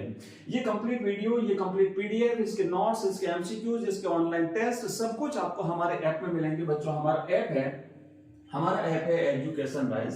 एजुकेशन राइज नाम से हमारा ऐप है। जो बच्चे नए हैं उनको मैं बता देता हूं, जो पुराने हैं उन सबको पता है। और हजारों बच्चे ये कोर्सेज पढ़ रहे हैं बच्चों, जहां पे आपको कंप्लीट कोर्स मिलता है। आपको हिंदी कंपलसरी, हर सब्जेक्ट के, इंग्लिश के, ज्योग्राफी के, अपने इतिहास के, पॉलिटिकल साइंस के, सबके मॉडल पेपर्स अवेलेबल हैं। इन सभी की ऑनलाइन टेस्ट सीरीज आपको मिल जाएगी, है ना। ऑनलाइन टेस्ट सीरीज आप दे करके बच्चों अपनी जो तैयारी है ना उसको अपना खुद का मूल्यांकन कर सकते हैं। वहां पर आपको अपनी रैंक पता चलेगी कि बाकी बच्चे आपसे कितने आगे हैं या आप बाकी बच्चों से कितने आगे हैं, आप कहां पे रैंक कर रहे हैं। ये सारी चीजें आप ऑनलाइन टेस्ट दोगे तो पता चलेगा।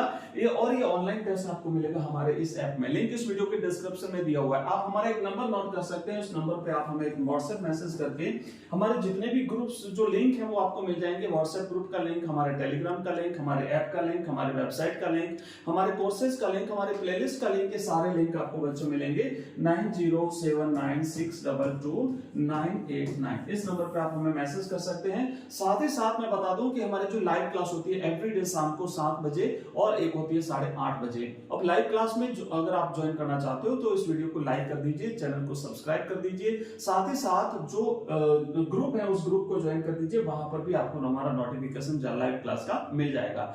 ज्यादा से ज्यादा अपने दोस्तों के साथ इस क्लास को शेयर करिए। जितना सपोर्ट करेंगे उतना ही हम आपको मटेरियल अवेलेबल कराएंगे, आपको जो है वो नई नई चीजें बताएंगे और आपकी और ज्यादा अच्छे ढंग से हम तैयारी करवाएंगे। अभी हम हिंदी का नेक्स्ट चैप्टर पढ़ेंगे बादल राग। सूर्यकांत त्रिपाठी निराला जी की रचना बादल राग उनका काव्य संग्रह अनामिका में से लिया गया है।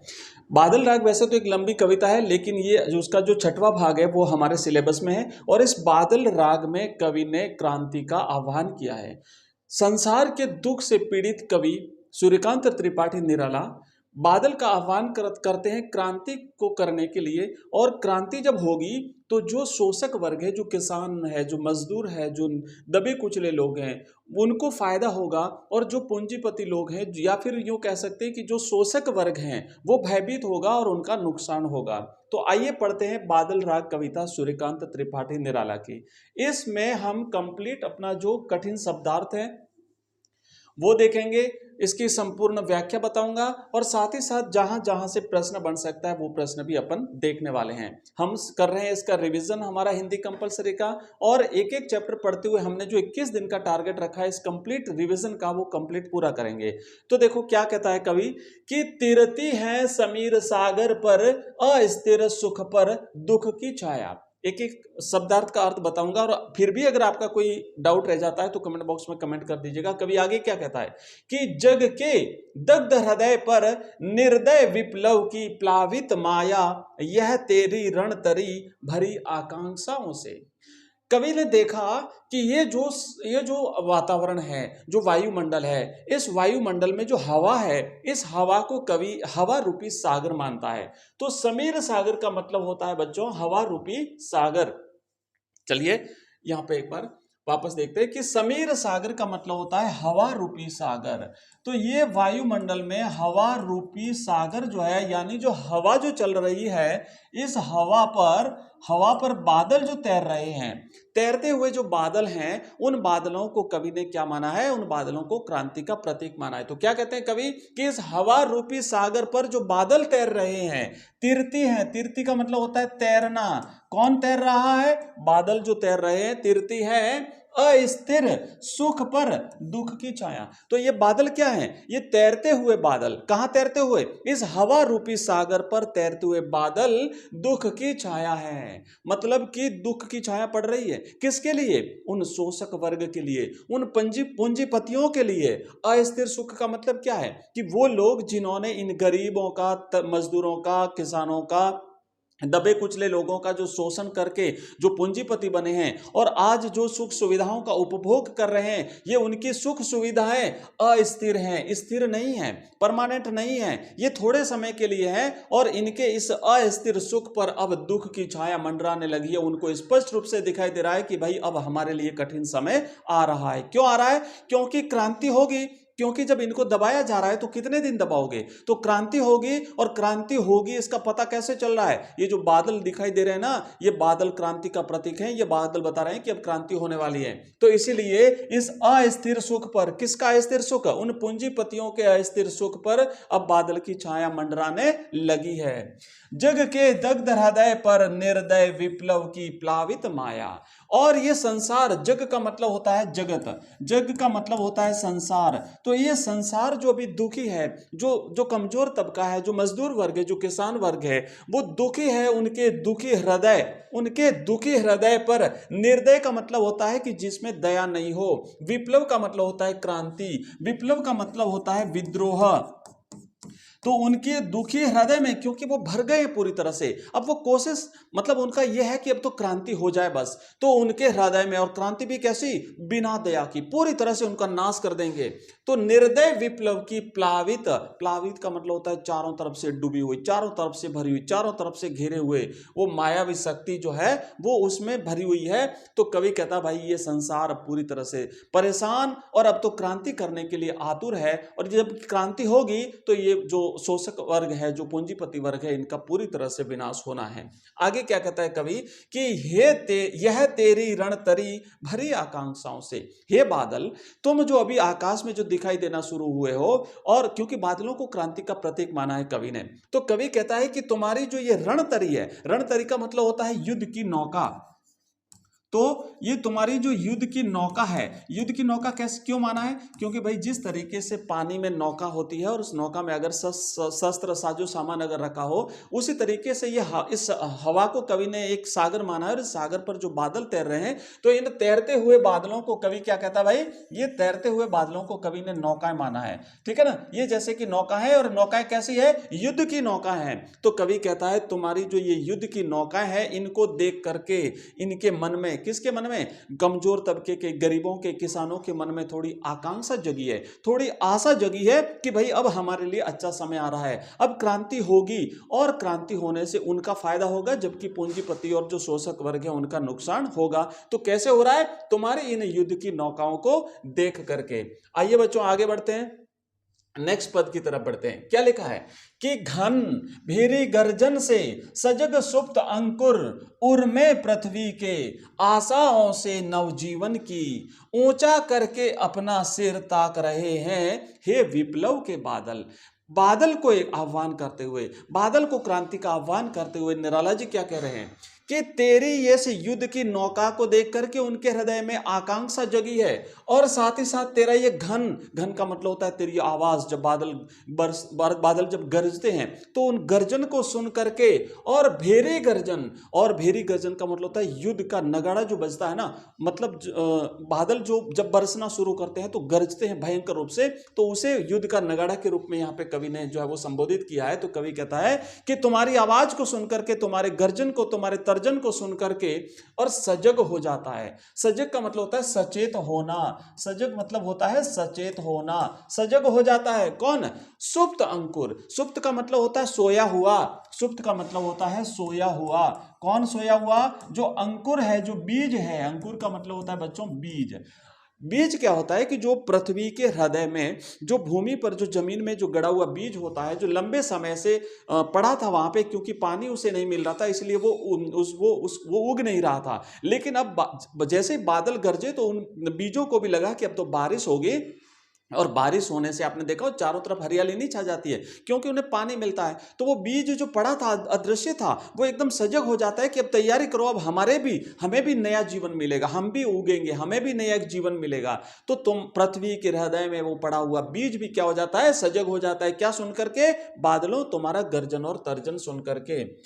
उर्मे पृथ्वी के, तो पृथ्वी के उर में जो बीज पड़ा था, जो हृदय में जो बीज पड़ा था, वो भी सजग हो जाता है आशाओं से नव जीवन की। क्यों सजग हो जाता है? क्योंकि उनमें भी आशाएं, क्योंकि उन्हें भी आशा है किस बात की? नया जीवन मिलेगा। अंकुर, वो बीज जो है वो अंकुरित होगा तो नया जीवन मिलेगा, ऐसी आशाओं से वो भी सजग हो जाता है।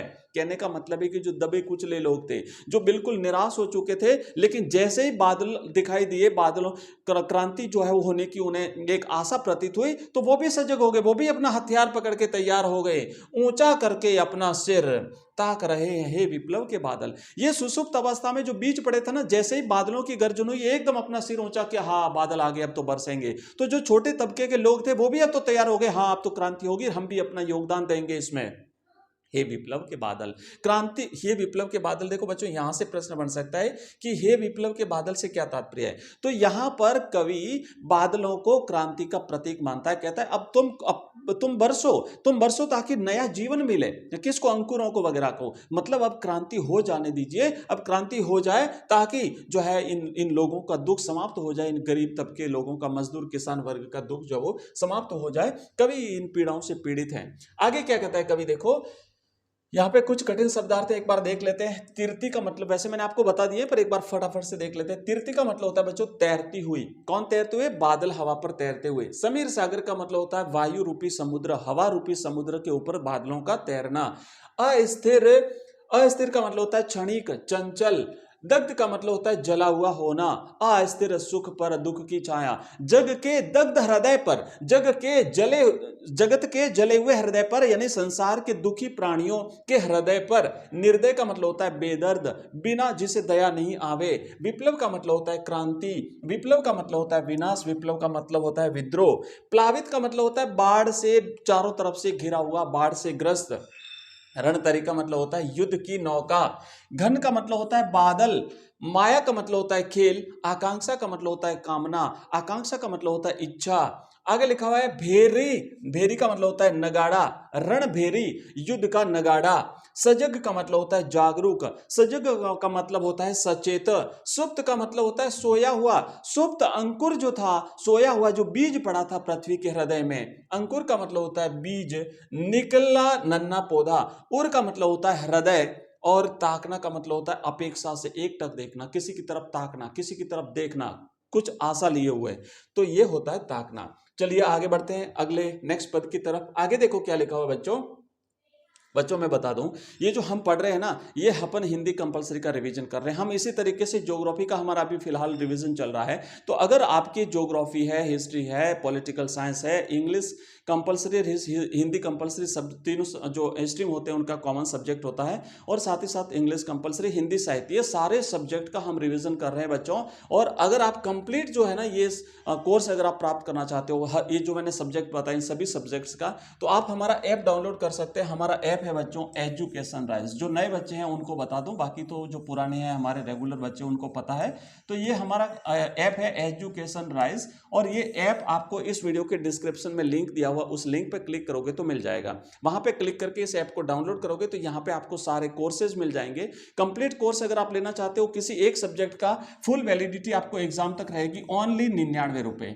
ओनली 99 रुपए में हम आपको पूरा कोर्स दे रहे हैं बच्चों। इस कोर्स में आपको पीडीएफ के रूप में नोट्स मिलेंगे, वीडियोज मिलेंगे, एमसीक्यूज क्वेश्चन मिलेंगे, क्वेश्चन आंसर्स मिलेंगे, ऑनलाइन टेस्ट मिलेगा। ऑनलाइन टेस्ट जब आप सबमिट करोगे तो आपको रिजल्ट तुरंत मिल जाएगा और आपको पता चलेगा आप कहां पे रैंक कर रहे हैं, आपसे आगे कितने बच्चे हैं, आप कहां पे हो, या फिर आप कितने बच्चों से आगे हो। तो ये सारी चीजें आपको हमारे इस कोर्स में मिलेगी। ओनली 99 रुपए का कोर्स है, किसी भी सब्जेक्ट का ले सकते हो, हिंदी है, इंग्लिश है, history, political science, geography, Hindi साहित्य, सारे के। इसके अलावा इसी ऐप में आपको, अगर आप केवल मॉडल पेपर्स प्राप्त करना चाहते हो तो भी आपको मॉडल पेपर्स मिल जाएंगे। 10-10 मॉडल पेपर्स हमने सब्जेक्ट वाइज तैयार किए हैं। प्रत्येक सब्जेक्ट के 10-10 मॉडल पेपर्स मिलेंगे ओनली 29 रुपीज में। केवल 29 रुपए में आपको 10 मॉडल पेपर्स मिलेंगे सारे सब्जेक्ट्स के। इसी तरीके से अगर आप केवल नोट्स प्राप्त करना चाहते हो, आपको केवल नोट्स चाहिए और कुछ भी नहीं चाहिए, तो ऑनली बच्चों हम 11 रुपए में, ऑनली 11 रुपए में हम आपको कंप्लीट नोट्स अवेलेबल करवा रहे हैं। सिर्फ 11 रुपीज में पूरे सब्जेक्ट का, हिस्ट्री के आप नोट्स लेना चाहो 11 रुपए, ज्योग्राफी के नोट्स लेना चाहो 11 रुपए, पॉलिटिकल साइंस के नोट्स लेना चाहो ओनली 11 रुपए। इसी तरह आप अगर हमारी ऑनलाइन टेस्ट सीरीज बच्चों ज्वाइन करना चाहते हो, ऑनलाइन टेस्ट सीरीज में मैंने बताया ना कि ये सबमिट करते ही आपको अपना रिजल्ट मिल जाएगा और आप कहां रैंक कर रहे हैं आपको पता चल जाएगा। और इस टेस्ट सीरीज को आप 2 बार 3 बार अपनी रैंक को इंप्रूव करने के लिए बार बार टेस्ट सीरीज अटेंड कर सकते हो। तो ये टेस्ट सीरीज बच्चों मिलेगी आपको ओनली 21 रुपीज में।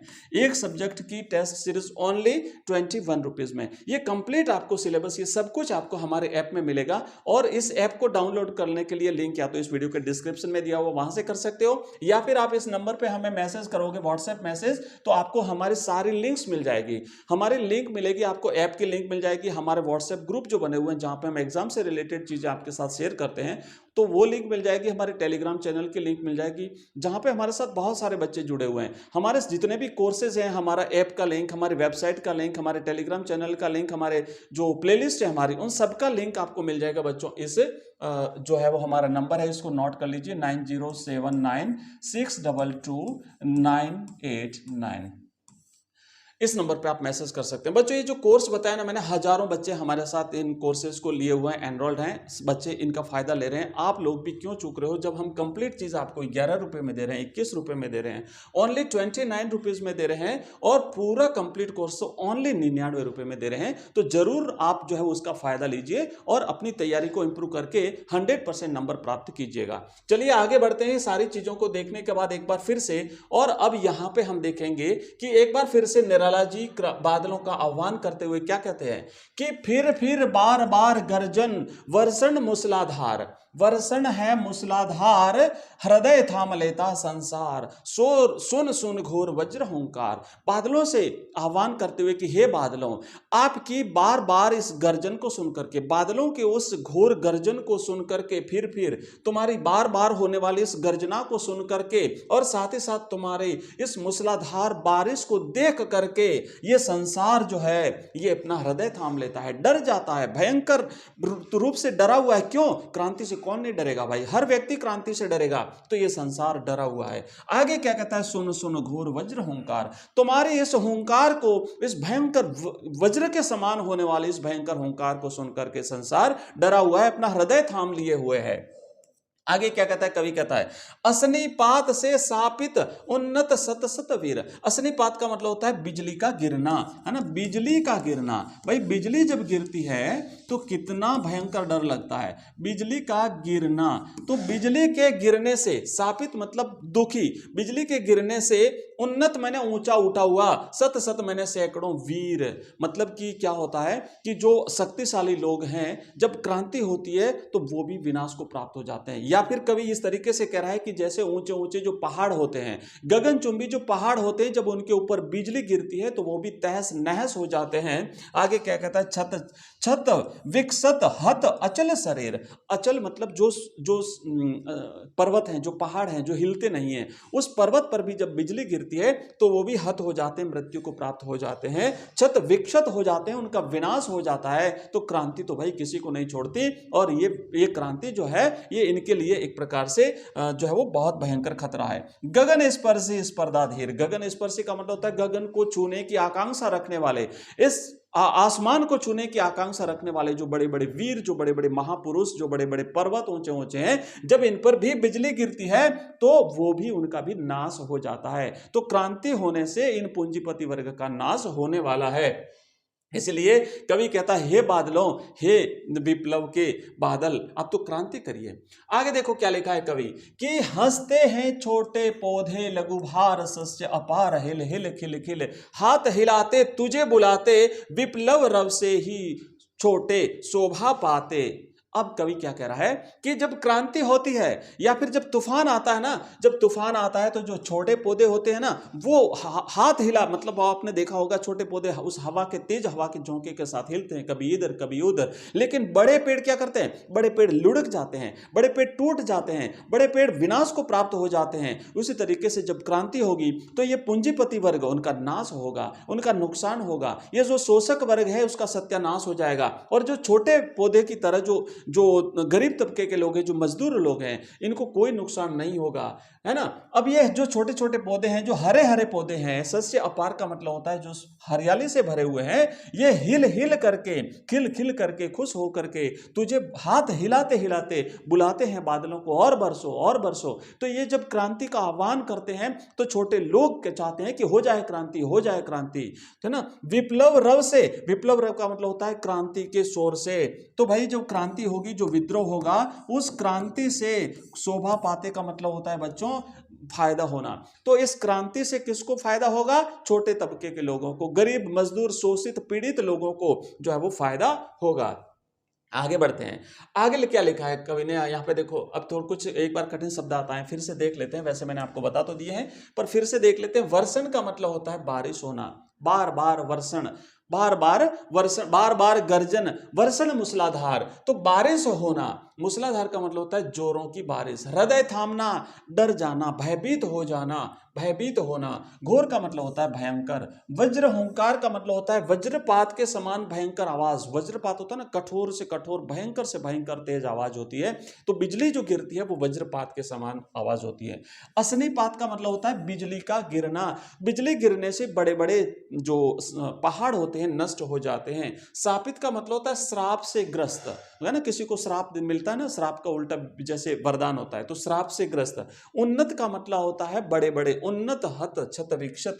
सत सत का मतलब होता है सैकड़ों, विक्षत मैंने घायल, हत मैंने मरे हुए। अचल का मतलब होता है पर्वत। गगन स्पर्शी का मतलब होता है आकाश को छूने की आकांक्षा रखने वाले। स्पर्धा धीर का मतलब होता है आगे बढ़ने की होड़ करने वाले। और लघु भार का मतलब होता है हल्के। सस्य का मतलब होता है हरियाली। अपार का मतलब होता है बहुत ज्यादा। रव का मतलब होता है शोर और आवाज या कोलाहल। आइए आगे बढ़ते हैं नेक्स्ट पद की तरफ। और अगला पद बच्चों लिखा हुआ है कि अट्टालिका नहीं है रे आतंक भवन, सदा पंख पर ही होता जल विप्लव प्लावन। क्षुद्र प्रफुल्ल जलज से सदा छलकता नीर, रोग शोक में भी हंसता कौन, सेसव का सुकुमार शरीर। अब देखो कवि क्या कह रहा है कि भाई ये जो बड़े बड़े जो भवन बने हुए हैं और इन भवनों में जो लोग रह रहे हैं, है ना, ऊंची ऊंची जो अट्टालिकाएं बनी हुई है बच्चों, ये इतने ऊंचे ऊंचे जो भवन बने हुए हैं ना, ये भवन नहीं है, ये आतंक के भवन हैं। इन घरों में रहने वाले लोग हमेशा भयभीत रहते हैं। क्यों?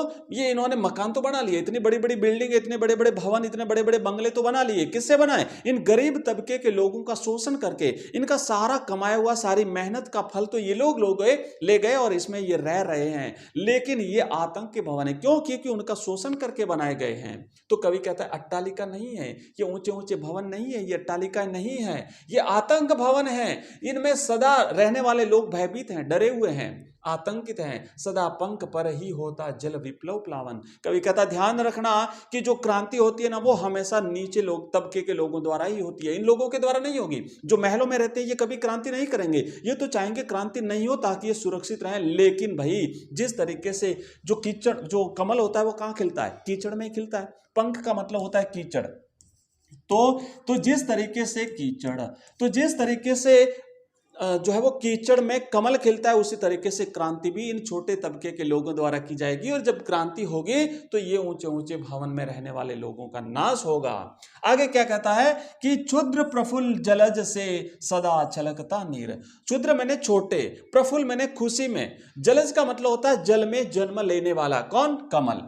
तो जल में जन्म लेने वाला जो कमल होता है, उस कमल के नेत्रों से लगातार जो बूंदे है ना, ओस रूपी बूंदे जो गिरती है, तो कवि कहता है यहाँ से उनके आंखों से लगातार आंसू गिरते रहते हैं। मतलब क्या है कि इन बड़े बड़े भावनाओं में रहने वाले जो लोग हैं, उनके जो बच्चे हैं, उन बच्चे वो हमेशा भयभीत रहते हैं, डरे हुए रहते हैं, उनकी आंखों से आंसू टपकते हैं, सदा छलकता नीर, हमेशा डरे हुए रहते हैं, रोते हैं, आंसू गिरते हैं। रोग शोक में भी हंसता से सबका सुकुमार शरीर। जबकि दूसरी तरफ क्या है, दूसरी तरफ ये छोटे छोटे, मान लीजिए ये झोंपड़े हैं भाई, तो इन झोंपड़ों में रहने वाले जो लोग हैं, इन झोंपड़ों में रहने वाले छोटे गरीब तबके के लोगों का, आपने कभी आप कभी बड़े शहरों में गए होंगे, तो एक तरफ तो बहुत ऊंची ऊंची बिल्डिंग है, दूसरी तरफ बिल्कुल छोटे छोटे जो झोंपड़पट्टी है, वहां पे लोग रहते हैं। तो कवि क्या कह रहा है कि एक तरफ तो इन बड़े बड़े भवनों में रहने वाले जो लोग हैं, उनके बच्चे हमेशा भय और डर से रोते रहते हैं, चीखते रहते हैं, उनकी आंखों से आंसू टपकते हैं। वहीं दूसरी तरफ इन छोटी छोटी झोंपड़ियों में रहने वाले जो बच्चे हैं, जो लोग हैं, ये बीमारी में भी, कमजोरी में भी जो है वो हमेशा खुश रहते हैं, हमेशा हंसते रहते हैं। तो क्या कहता है कि रोग शोक में भी, अगर वो बीमार भी हैं, तब भी सेसव का सुकुमार शरीर, इन छोटे छोटे बच्चे जो है वो क्या करते हैं, हंसते प्रफुल्लित रहते हैं। आगे क्या कहता है कवि भाई, देखो, रुद्ध कोश है क्षुब्ध तोष, अंगना अंग से लिपटे भी आतंक अंक पर कांप रहे हैं। रुद्ध कोश का मतलब होता है, रुद्ध मैंने रुका हुआ होना, रुका हुआ है क्या, कोष का मतलब होता है खजाना। तो ये जो बड़े बड़े भवनों के जो लोग हैं भाई, इनका जो खजाना है वो इन्होंने तालों में बंद कर दिया है, और इनके तालों में बंद ये खजाना अभी रुका हुआ है, ये कोई काम नहीं आ रहा है। न तो ये लोग इसको यूज कर रहे हैं, और न ही इन गरीब तबके के लोगों का जो झोपड़पट्टी में रहते हैं इनके काम आ रहा है। तो इनका कोष रुका हुआ है, इनका खजाना जो है वो तालों में बंद है, और क्षुब्ध तोष हैं, और साथ ही साथ इनको संतोष भी नहीं है, क्योंकि हमेशा डरे हुए रहते हैं कि पता नहीं कब क्रांति हो जाए और कब हमारा धन छीन जाए हमसे। तो ये तोष का मतलब होता है संतोष, तो इन्हें अभी संतोष भी नहीं है, ये दुखी हैं। अंगना अंग से लिपटे भी, अंगना का मतलब होता है स्त्री, तो स्त्री के अंग, अंग मैंने शरीर, तो स्त्री के शरीर से लिपटे हुए, यहाँ पे रहने वाले, इन बड़े बड़े भवनों में रहने वाले लोग अपनी अपनी पत्नियों के शरीर से लिपटे हुए भी आतंक से, डर से अंक पर कांप रहे हैं। अंक मैंने गोद, तो उनकी गोद में भी क्या कर रहे हैं भाई, ये कांप रहे हैं, डर रहे हैं, जूझ रहे हैं, कंपन हो रहा है। क्यों, क्रांति होने वाली है।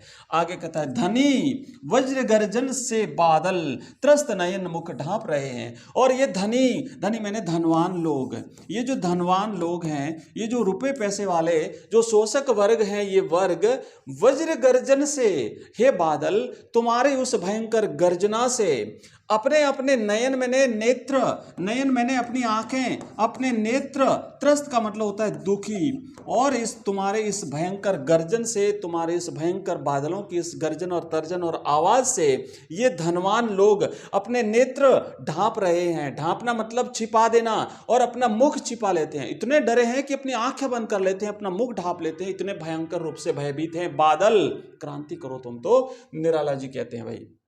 आगे देखो क्या लिखा है। अब यहाँ पे एक बार फिर से कठिन शब्दार्थ है। अट्टालिका, जो बड़ी बड़ी भवन जो हैं, अट्टालिका का मतलब होता है अटारी या महल। आतंक भवन का मतलब होता है भय का निवास, क्योंकि इसमें जो लोग रह रहे हैं ये भयभीत हैं, क्योंकि इन्होंने उन गरीब तबकों के लोगों का शोषण करके ये बड़े बड़े भवन बनाए हैं। पंख का मतलब होता है कीचड़, कमल हमेशा कीचड़ में खिलता है। प्लावन का मतलब होता है बाढ़। शूद्र का मतलब होता है तुच्छ या छोटा। प्रफुल्ल का मतलब होता है खिला हुआ, हंसता हुआ। अगला लिखा है, जलज मैंने जल में जन्म लेने वाला। कमल, नीर का मतलब होता है पानी। शोक का मतलब होता है दुख। सेसव का मतलब होता है बचपन। सुकुमार मैंने कोमल। रुद्ध का मतलब होता है रुका हुआ। कोष मैंने खजाना। क्षुब्ध का मतलब होता है क्रुद्ध और अशांत। तोष का मतलब होता है शांति, संतुष्टि या संतोष।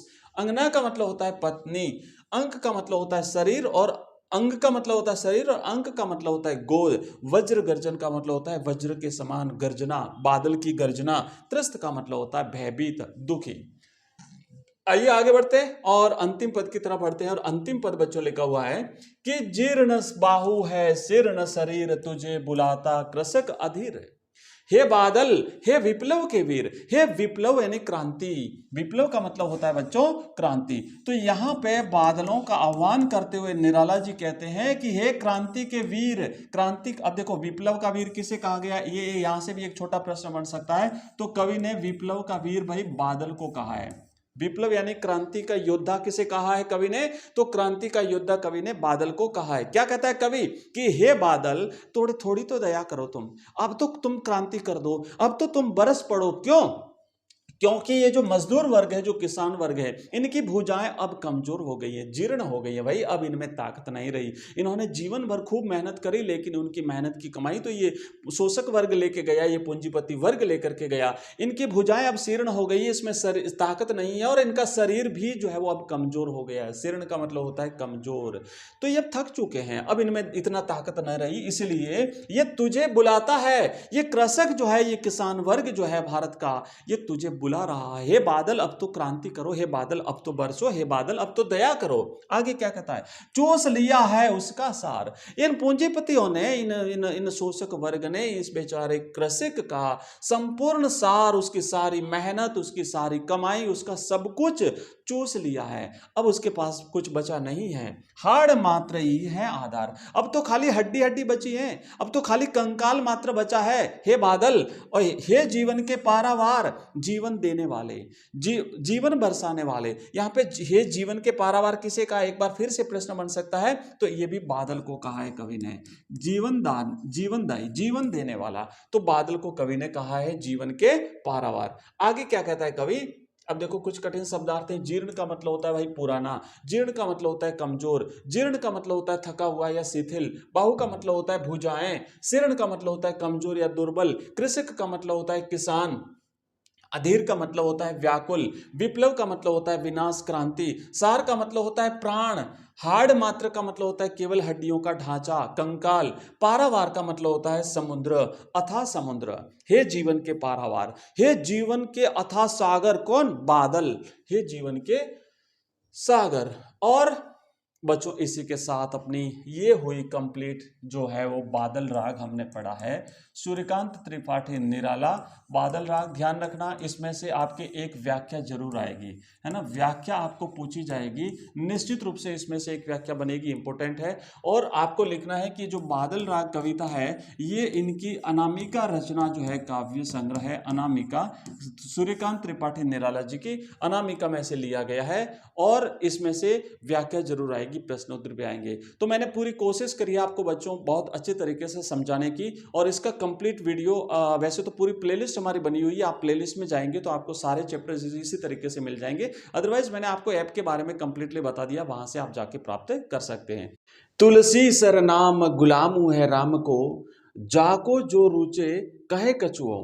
तो भाई आज अपन पढ़ेंगे गोस्वामी तुलसीदास जी की रचना, हिंदी अनिवार्य का अपना ये चैप्टर है, और इसमें हम पढ़ेंगे कवितावली जो कि उत्तरकांड से ली गई है। आइए पढ़ते हैं गोस्वामी तुलसीदास जी के द्वारा रचित ये कविता।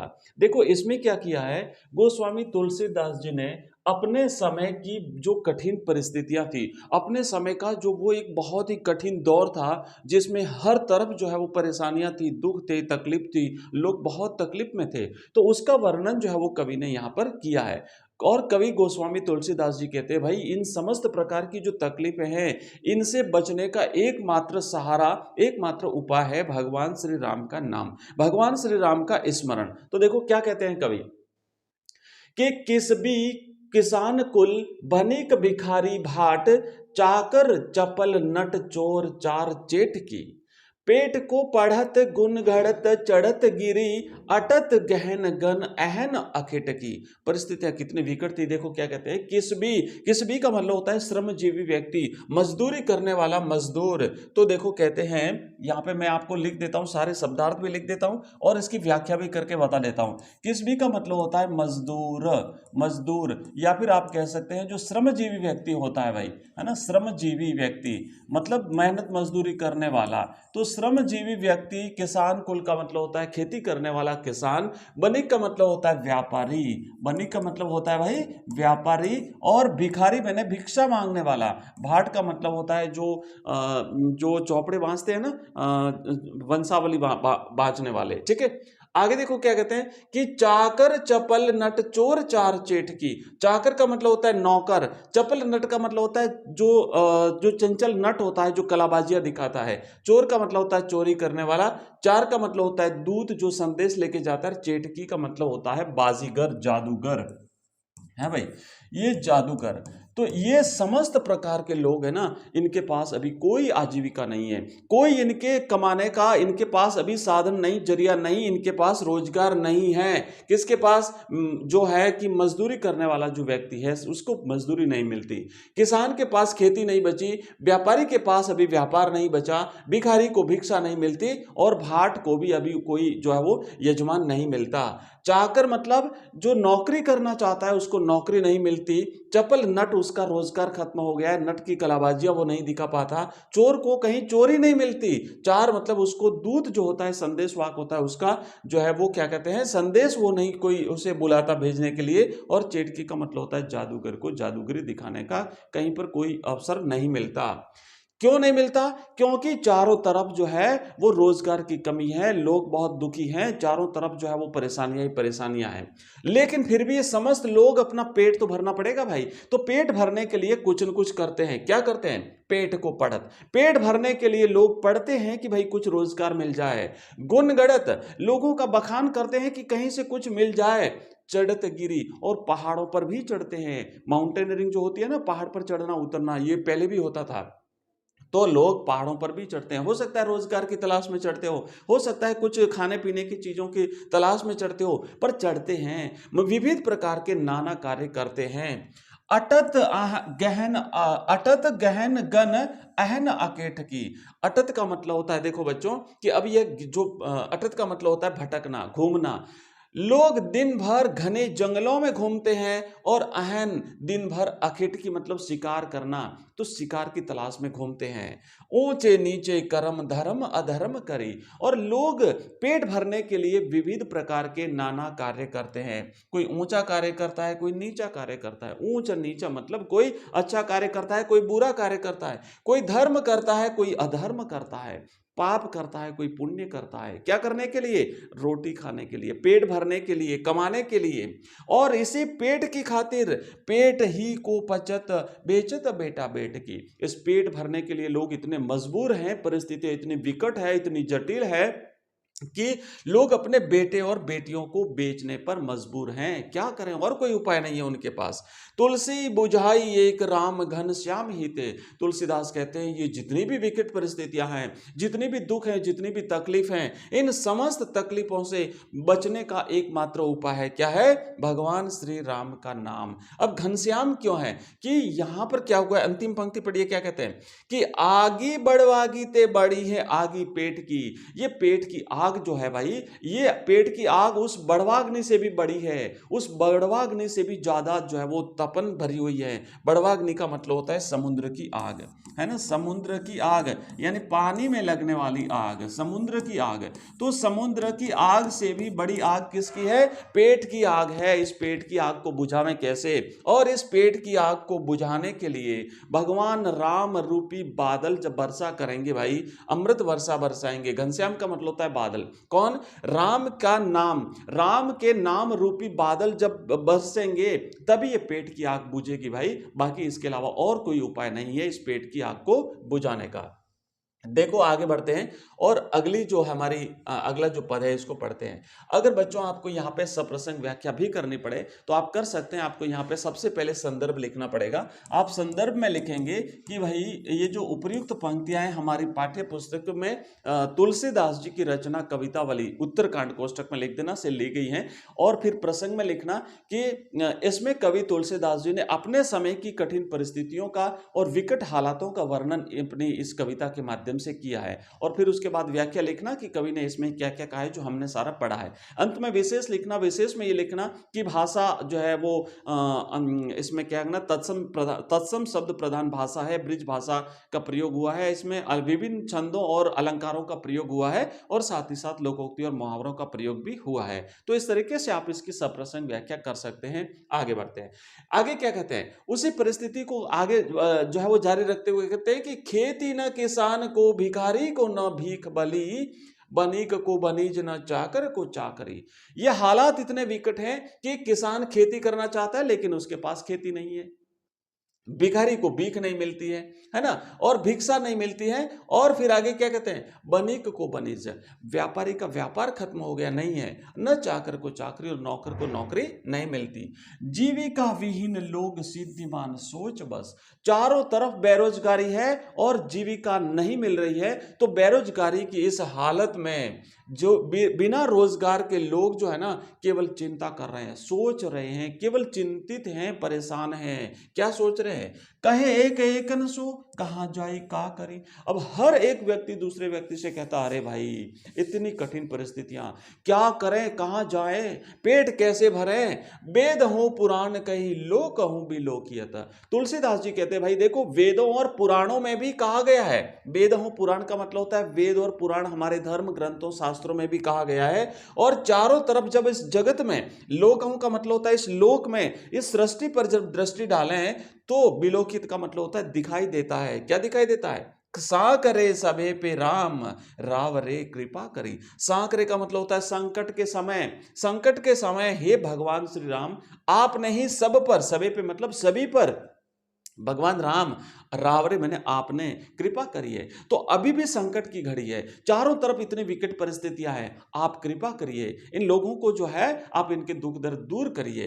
आगे क्या कहते हैं, दारिद दशानंद दबाई दूनी दीन बंधु। दारिद का मतलब होता है दरिद्रता, गरीबी, दरिद्रता, दरिद्रता का मतलब होता है गरीबी। तो अभी क्या है, चारों तरफ दरिद्रता है, चारों तरफ गरीबी है। और दशानन का मतलब होता है 10 आनंद, 10 आनंद माने रावण। तो इस गरीबी रूपी रावण ने सबको घेर लिया है, दबा दिया है इस पूरी दुनिया को। दुनी का मतलब होता है दुनिया, इस पूरी दुनिया को दबा लिया है किसने, इस गरीबी रूपी रावण ने। चारों तरफ की जो गरीबी है ना उसका वर्णन तो कर रहे हैं कि भाई सब लोग गरीब हैं, किसी के पास कोई रोजगार नहीं, किसी के पास कोई कमाने का जरिया नहीं। तो इस गरीबी ने सभी को क्या कर दिया है, दबा दिया है। दीन बंधु, हे भगवान श्री राम आप तो दीन दुखियों पर दया करने वाले हैं, आप तो दीन बंधु हैं।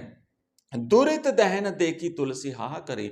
तो ये संसार की इस भयानक हालात को देख करके तुलसी आह भरते हैं। तुलसी कहते हैं हे भगवान श्री राम अब तो आप ही कृपा करो। बच्चों इसी की भी इसी तरीके से आप जो है वो सप्रसंग व्याख्या कर सकते हैं। जैसा मैंने बताया, सबसे पहले आपको संदर्भ लिखना है, फिर से आप संदर्भ में वही चीजें लिखेंगे जो मैंने बताई थी, फिर आप लिखेंगे प्रसंग। प्रसंग में आपको लिखना है कि अपने समय की जो गरीबी और कठिन परिस्थितियां थी उसका वर्णन कवि ने यहाँ पे किया है। और फिर आप लिखना व्याख्या, व्याख्या में जो हमने अभी व्याख्या करी वो लिखना है। और फिर आप अंत में लिखेंगे, अंत में लिखना है आपको विशेष। और विशेष में आपको लिखना है कि भाई इसमें देखो कि जो है संस्कृत प्रधान शब्दावली का प्रयोग हुआ है, ब्रिज भाषा का प्रयोग हुआ है, और इसमें तत्सम शब्दों का भी प्रयोग हुआ है। साथ ही साथ इसमें आप अलंकारों का इसमें जो है वो नाम लिख देना। तो जैसे अनुप्रास अलंकार भी हो गया, बी ब, है ना, और भी कई प्रकार के अलंकार हैं। तो बनिए को बनिक, ब है ना, च वर्ण की आवृत्ति, ब वर्ण की आवृत्ति, ब वर्ण की आवृत्ति, अनुप्रास अलंकार का प्रयोग हुआ है। तो इस तरीके से आप लोग जो है वो इसका वर्णन कर सकते हैं। आइए आगे बढ़ते हैं नेक्स्ट अंतिम पद पर। और यहाँ पे क्या लिखा हुआ है कि धूत कहो अवधूत कहो रजपूतु कहो झोला कहो कोई। अब ये जो इस प्रकार की परिस्थितियां थी और उसमें जब तुलसीदास जी इन चीजों को लिखते थे तो लोग उनको कुछ इस प्रकार कुछ भला बुरा कहते होंगे। तो तुलसीदास जी अपने आप को कहते हैं भाई आप जो कुछ कहना है मुझे कहो, मुझे इससे कोई फर्क नहीं पड़ता।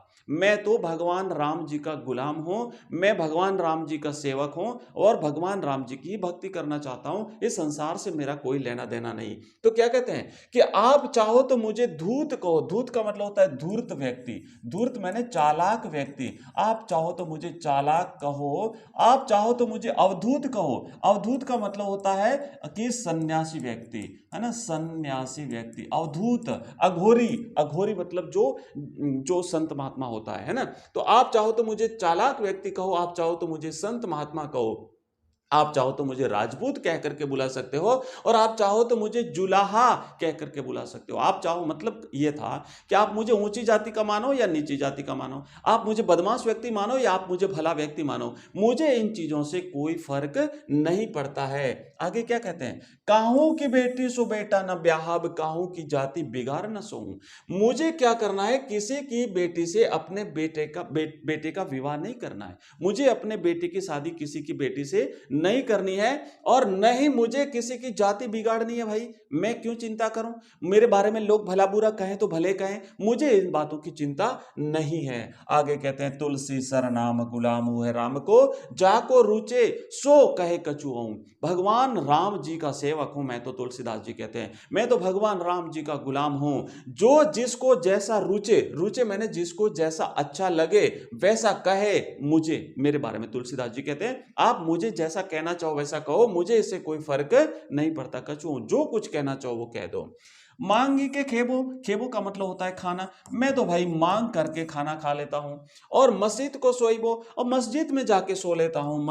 मस्जिद का मतलब होता है मस्जिद, तो मैं तो मस्जिद में जाके सो लेता हूं। लेबो को एक न देबो को दो, न तो मुझे किसी एक से लेना न मुझे किसी दूसरे को कुछ देना। लेबो को का मतलब होता है लेना, एक मतलब किसी एक से, और न किसी देबो मैंने देना, दो मैंने किसी दूसरे को, मतलब मुझे न किसी से कुछ लेना न किसी दूसरे को कुछ देना। आप जैसी मर्जी आए वैसा कहो, मैं तो भगवान राम जी का सेवक हूं, मैं तो भगवान राम जी का स्मरण करता हूं, मैं तो भगवान राम जी का भक्त हूं भाई, और मैं संसार के कल्याण की कामना करता हूं।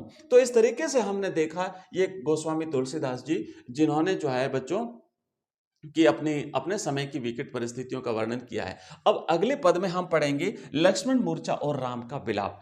आगे बढ़ने से पहले मैं आपको बता दूं कि ये कंप्लीट जो अपना हिंदी कंपलसरी है बच्चों, इस हिंदी कंपलसरी, हिंदी अनिवार्य का जो हम रिवीजन कर रहे हैं, अभी हमारा रिवीजन चल रहा है, और इस रिवीजन के हमने जो इसका कंप्लीट कोर्स है वो हमारे ऐप में हमने अवेलेबल करा दिया है। हमारा ऐप है बच्चों एजुकेशन राइज, इस वीडियो की डिस्क्रिप्शन में लिंक दिया हुआ है। यहां पर आपको कंप्लीट कोर्स मिलेगा। कोर्स में आपको पीडीएफ के रूप में नोट्स मिलेंगे, वीडियोस मिलेंगे, एमसीक्यूज मिलेंगे, ऑनलाइन टेस्ट मिलेंगे, क्वेश्चन आंसर्स मिलेंगे, सब कुछ आपको मिलेगा। साथ ही साथ हिंदी के अलावा बाकी सब्जेक्ट्स भी है, हिंदी साहित्य, history, English, political science, geography, और इसके अलावा हमारे पास जो है ना सभी सब्जेक्ट्स के मॉडल पेपर्स भी हैं। बोर्ड एग्जाम्स के लेटेस्ट पैटर्न और उसका जो ब्लूप्रिंट है उसके अकॉर्डिंग हमने 10-10 मॉडल पेपर सब्जेक्ट वाइज तैयार किए हुए हैं। आप चाहें तो इन मॉडल पेपर्स को बच्चों देख सकते हैं, एग्जाम में आपको बहुत ज़्यादा हेल्प मिलेगी। और इसी तरीके से हम आपकी बोर्ड एग्जाम्स तक कंप्लीट तैयारी करवाएंगे, बहुत अच्छे तरीके से आपकी तैयारी हो जाएगी। लगातार आप हमारे साथ बने रहिए,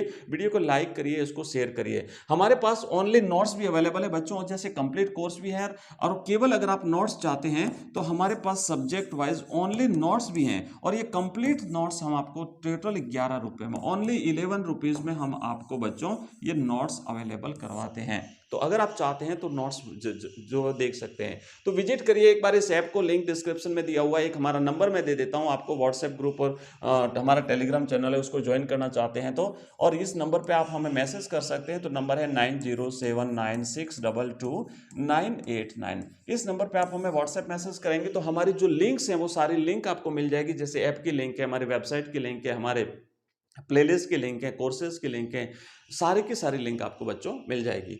तो कैसा लगा आपको ये वीडियो, मुझे कमेंट बॉक्स में कमेंट करके जरूर बताइएगा, कमेंट करना बिल्कुल भी मत भूलिएगा। और नेक्स्ट कौन सा टॉपिक चाहते हैं उसकी भी आप डिमांड कर लीजिएगा। मिलते हैं अगली क्लास में, तब तक के लिए जय हिंद, जय भारत।